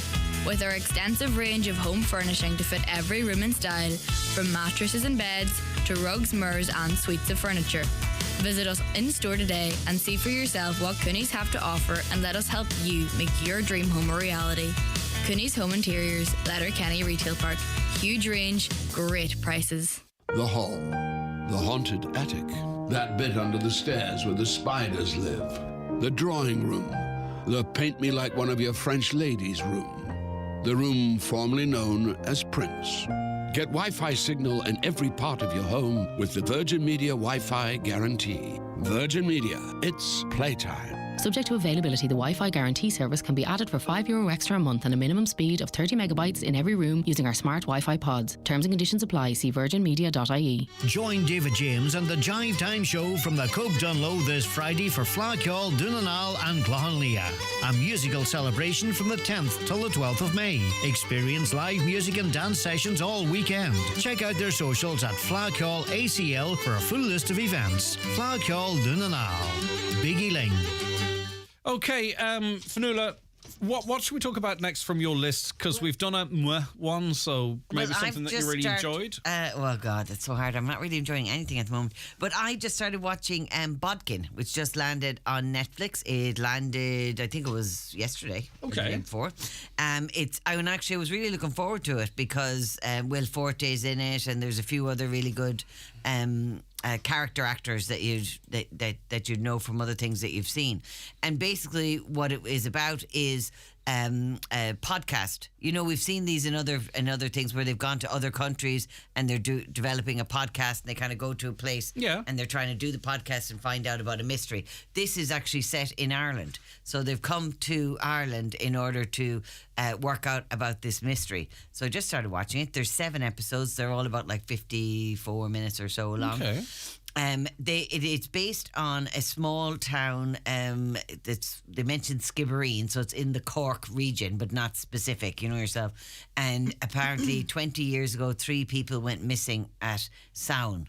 And they have a big sound festival, and now they haven't had the sound festival since, and now they're rejuvenating. And these 3 people show up in order to do a podcast. An American, which is obviously Will Forte. Then there's a young girl who was grew up in Dublin, and she's been an investigative journalist in London. And then there's a younger girl, and she's the producer of it. They all have like kind of hidden background stories that you're kind of unfolding as you're watching it, and it's really just about this mystery about what happened and trying to get the people to talk to them. Yeah, and they do claim it's based on a true story with an asterisk, and the asterisk is overheard in a pub. Yeah. So, is it a comedy? It's not a comedy as such, but it is. There is some comedic things in it. Right. My issue with it is not the story is actually quite interesting, and you do get drawn into the characters because there's a lot of people, a lot of backstory and that kind of thing. And they kind of drop hints. as to what's going on. Like the investigative journalist is under investigation herself, but you're not really sure of 100% what's going on with it because it's just slowly unravels through it. Will Forte's character had a big podcast that was very popular, and it was about marriage and all this kind of thing, but you kind of get the hint there's something going on there with his marriage that not all is not well. So it's very unfolding, and then there's this whole village. The only issue that I have with it is it kind of leans in a little bit to the Irish tropes. Which has always been an issue. The Ara Bagara. It's a small bit now, like they're walking down the road and Pat Short happens to be sitting in the middle of the field looking at his lonely cow, that kind of way. And you walk into a bar and everyone looks like they're just out of the... The first night they're there, they're all drinking, and there's a guy playing a fiddle in the corner. They go to visit the guard to talk to him about the investigation, and he's you'll have a little drop-in in your tea. Yeah. There's a small bit.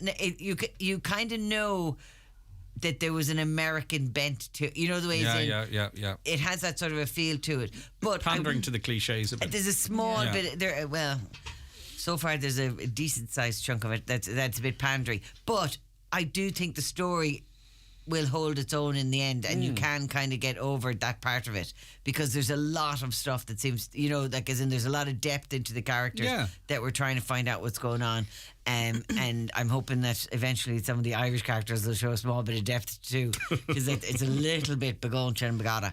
But stick with it. I'm halfway through it now, and I have to say I am enjoying it because I do sort of go, I'm not really 100% sure what's going on here, and there's definitely more to unwrap. So it's a mystery with each, as well as the mystery, what's going on with each of the characters is kind of a mystery as well, the backstory. So it is interesting, and I think if you do start it, stay with it. As I said, there's 7 episodes, they're just under an hour each, and and there's people showing up all over the place. Fionnuala Flanagan shows up as, shockingly, out of character for her, an Irish nun.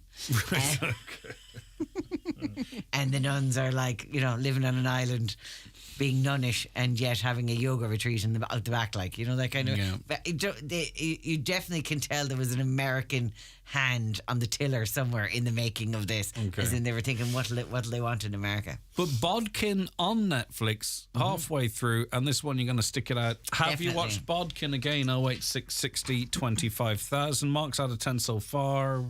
Oh, I'm giving it a strong, even though the Bagara thing, it gets a bit annoying, but I am giving it a strong 7. But that's kind of almost specific to you, not, what I mean? Well, it is one of my things. I have to say, it is one of my things. But it would be one of mine as well. I don't think I would. It's hard to tune it out. It's set in today, but it's just very kind of like the cracked landlady, the guard having a jar, that kind of a thing. It's very. He's slagging me. Well, I know the Dublin accent. Hey, Career, did you see? I don't even hear it anymore. Did you see the portal down in Dublin to New York? Oh. Who thought that one? They were all waving at each other, nobody knowing who they're waving at. But they're also being removed in front of it by Gardaí already. Well, I would imagine. Like your first instinct is rude, and I'm an old lady. So if my first instinct is to go rude, I can't even imagine. Yeah, moon. Right, okay. I just wonder how long it's supposed to be there for, and will it last its full term? The Gardaí having to police a portal to New York, it's crazy, but that's where we're at. I love the idea of it, though. It's very Star Trek-y. I like it. Yeah, I mean, the nose to it's brilliant. Step through it, but I think it places too much trust in people, which, in fairness, have proven. Unworthy of trust. Congratulations to Barclay and Joe, who were on the show earlier on their novel, and Finn Harps for their 3rd jersey in conjunction with the Blue Stack Foundation Donegal. Finn Harps are more than just a club and care for their people indeed, and the lovely association going on there between Finn Harps and the Blue Stack Foundation. Right, let us see. Green Book on Netflix. Yeah, Is this a film? Yes, it is a film. And it's a really good film. It's a really nice, easy watch, but it has a bit of depth to it this time. So, that's probably my only deep one on the list. But anyway, that's good. It is has a wee bit of depth to it. So, Viggo Mortensen, who is in Lord of the Rings and a few older ones, Daylight and Crimson Tide. He's definitely a very, very recognisable actor. He stars in this as it's based in the 1960s, so he stars in this as kind of an Italian American, very much white guy, I'll say, right? And around a time when racism was alive and well in America. And he is employed to drive a black classical musician around the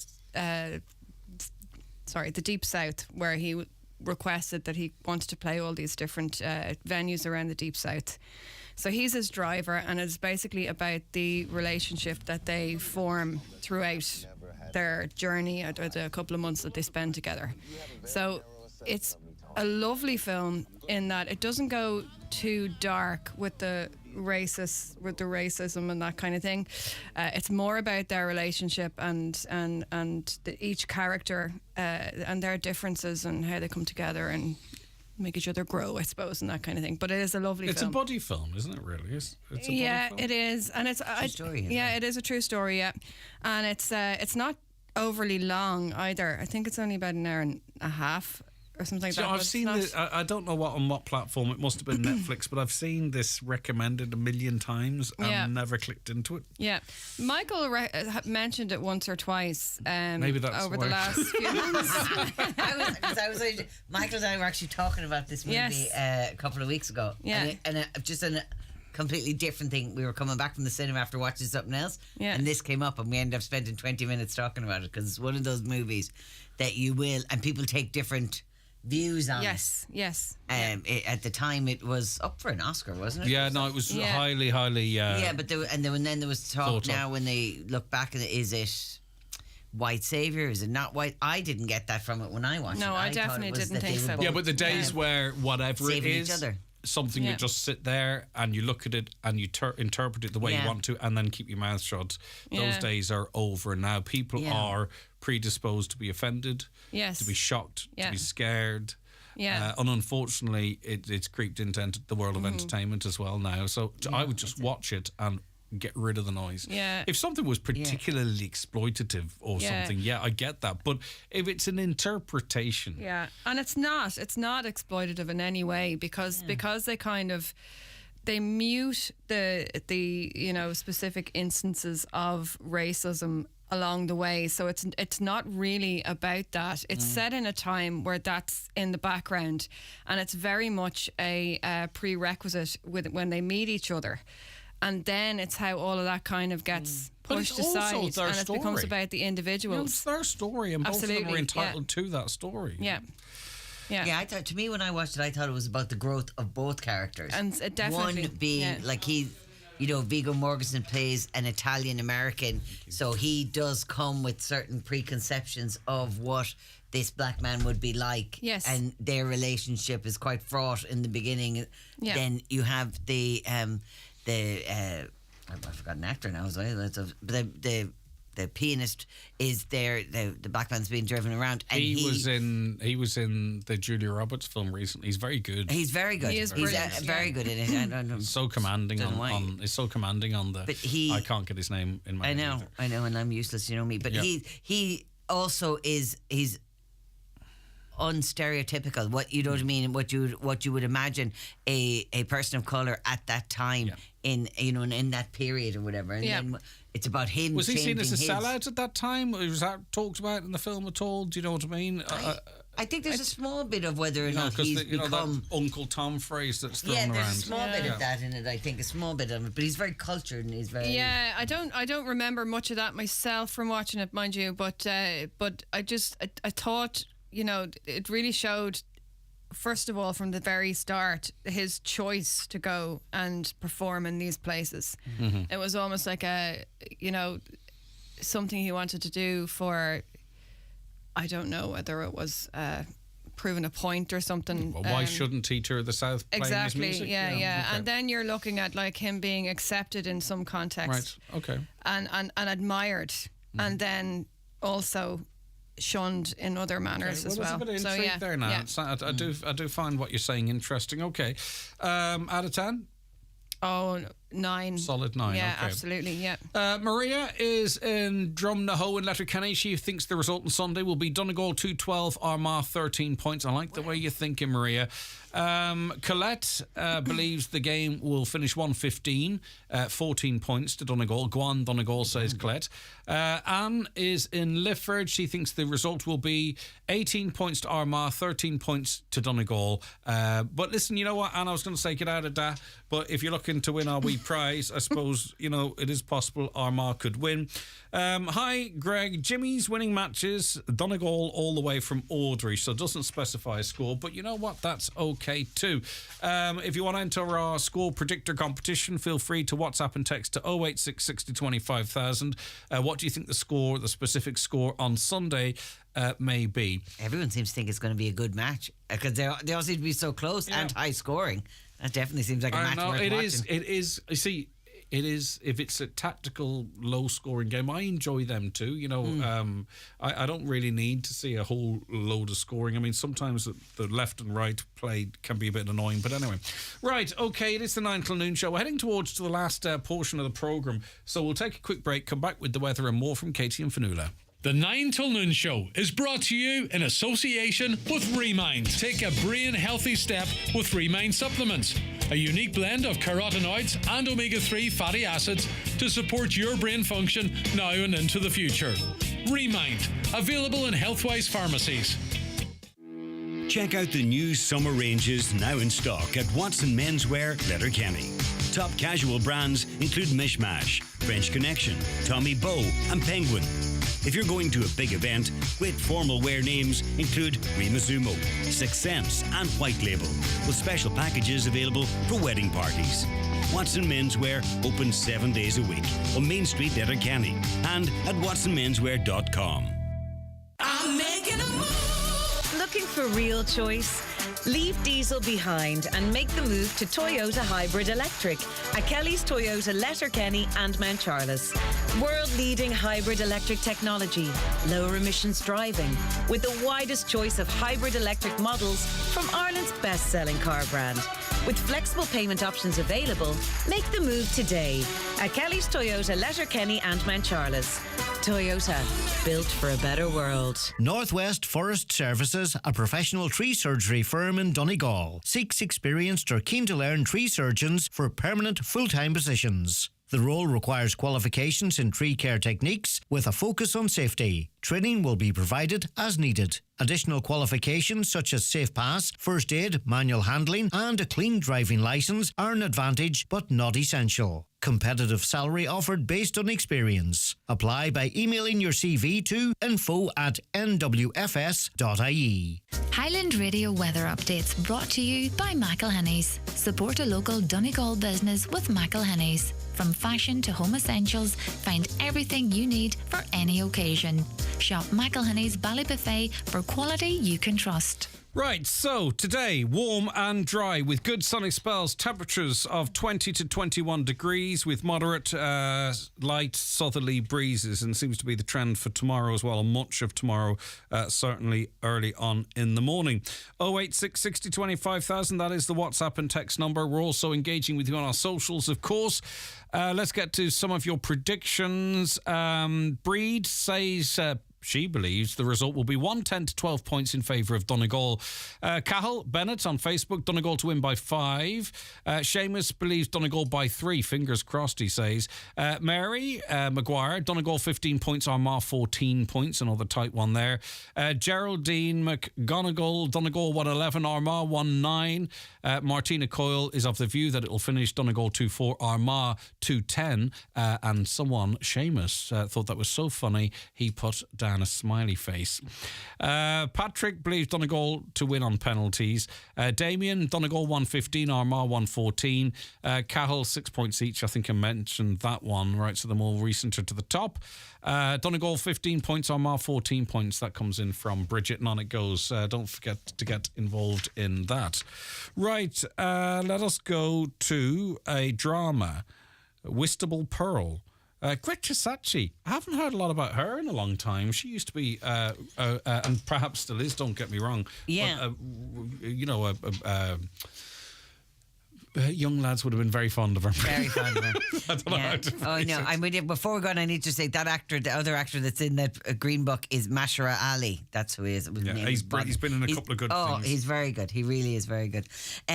No, what I just put down these two things was because people may not be watching and it may not be on their radar, because I know I've been showing it to some relatives of mine along the way when they keep saying, well, there's nothing on TV, particularly older people. And if you're like me, you like all these kind of like little mystery things that are on. Drama is one of those channels that's a bit far out. So it's like on the Sky, it's 164, 165, something like that on it. Yes. So often you get people that kind of only go as far as 1, 2 and 3. But this is just broaden yourself a small bit and you'll actually find some really good stuff on the Drama channel. And also it's a lot of stuff that they do have some new stuff that they do, but a lot of older things that you might have enjoyed. Is it free? I think it's free. It is. It's on Freeview. It's on all of the box. Yeah. No, it's on all of the channels as well. I just happen to have Sky. That's where mine is. But I think on the Freeview as well, it's far out, because sometimes the way you see it come up, and I think it might be up in the 200s or something like that on the Freeview. So it's just, was pointing people in that direction. There's a lot of good stuff in it. If you like to watch even some, they have a load of new detective stuff on it. They even have like Silent Witness and a few different programs like that that came off the BBC. But they also have some new stuff. So Darby and Joan is one of them, which is obviously based on kind of that old song back in the day. And Greta Sachi shows up in it, and I was like, oh, Jeannie, there's a name you haven't heard in an age. And it's basically what it's about is Greta Sachi's husband goes to Australia, and she thinks he's gone to Spain or somewhere like that, and suddenly he dies in Australia. And all of a sudden she's like trying to figure out what happened here, and she heads over and she meets up with an ex-police officer, and then they're suddenly driving around Australia solving crimes, as you do. But it's one of those kind of like light, different kind of shows that you'd like sit down for an hour of an evening with a cup of tea and kind of watch it. It's interesting. There's a lot of interesting characters and things like that come into it all the way through. Whitstable Pearl then is set in, my cousin lives in Whitstable, so I've been there, so I actually recognise some of the things, which had me watching that.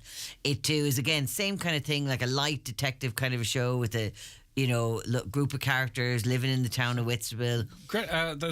In Darby and Joan, there's a fantastic cast. Yes. Oh, yeah. All of these have outside really even good... of the leads, like. Yeah, there's loads of good. These are the kind of shows that you see show up on this. You will have seen them in lots of different stuff over the years, and you'll recognise an awful lot of faces from different things. That's the only bad thing about it, because sometimes if you're like me and you can't remember anything anymore, you start looking at it and going, "Where did I see that guy?" And then I suddenly have to go do a big deep dive to figure out before I drive myself cracked. What you can do if you watch it, and I'm going to watch in the trailer, is feel incredibly old, incredibly quick. Yeah. Because when I was very much younger, these people looked very much younger, and now they look very much older, which obviously means I know. You've clearly moved. Still. Oh, I know. Because she still looks great, but she definitely looks like her age. Yeah. She looks fantastic. But she looks fantastic. Not but yeah, what I remembered, because the last time I came across her. No, well, she got so famous so fast, kind of back in the day, and I think didn't turn out well for her, and then she kind of left. She didn't like the whole scene. So in a way, this is quite a nice return. And she stepped away for it. So this is just a real soft, gentle return. I really have to say, there's lots of different stuff that come up in it. It's definitely a channel that people should check out, either on their Skybox, or even if you have the Now or any of the. And just in relation to that, I don't know really how Sky and these channels work. Is there a catch up? Yes, drama absolutely. As well, really, is there? Yeah, no, there's a catch-up for drama. It's part of the extra channels kind of thing, which is on the Skybox. So it will be on your Now, or will be on your free thing, anything like that. And just people should look into it and see, because if you're looking for kind of some nice, I think you said it really well at the beginning. People say, "Oh, there's nothing on the telly," but go up into the 200s. Exactly. And you'll stumble across a few diamonds. Yeah, you do come across stuff that's older but still holds and is worth watching. Yeah. Okay. Fantastic. Yesterday, I lost my purse, and a kind lady left it into the Garda station, but didn't leave her name. Thank you so much to the kind lady who returned it.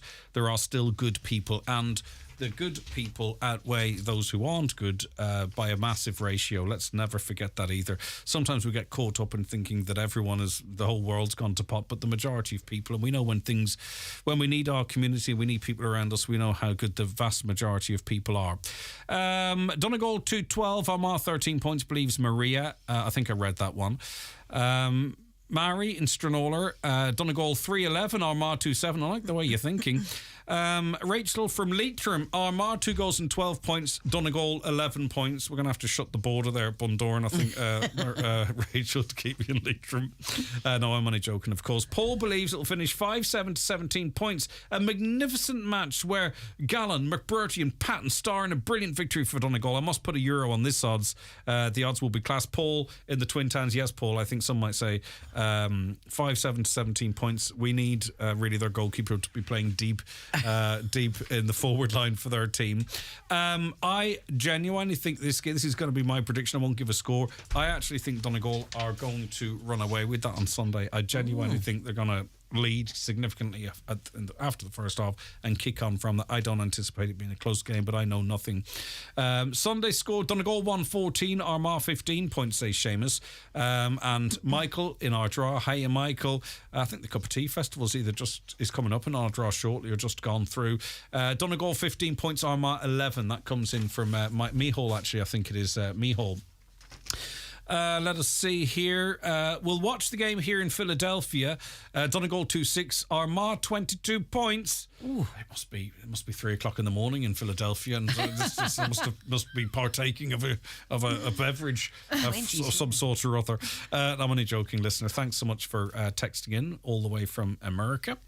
Donegal's doing very well at the moment, and Jimmy is back. Just wait for Sunday and see how they go. I want them to win. That comes in from Eileen Egan. Going to Maville. We're just coming down from Roscommon. Come on, Donegal. Okay. Anne believes Armagh 13 points, Donegal 18 points. All right, okay. Keep them coming. Just to remind you that the build-up continues tomorrow. We're broadcasting live from Creasla. Paul McDevitt has his show there. Brendan Devaney then has a preview of the weekend's action and the sports coming from Creasla as well. And then, of course, Oisin, Martin, Brendan, all the crew will be in Clonus at the expense of Fionnuala. Thanks, Fionnuala, for live build-up. Just ruined the game for me. And it literally, actually, at this point, is coming out of her own pocket. Or at least she would have you think that. Wait till you get the bill for the elections, dear. I know. I don't want to influence anybody, but if half a dozen could drop out, that would be very helpful. Listen, come here, Katie. Thank you so much for being with us again. Very enjoyable. Loved your company, as we always do. And Fionnuala Rabbit, great to have you back as well. Thanks so very much. You. Enjoy the weather today and tomorrow. Enjoy the match on Sunday. And we'll be back with you on Monday morning. Thank you so much for supporting the show and getting involved in it. It's greatly appreciated. Stay tuned. Aidan's up around the North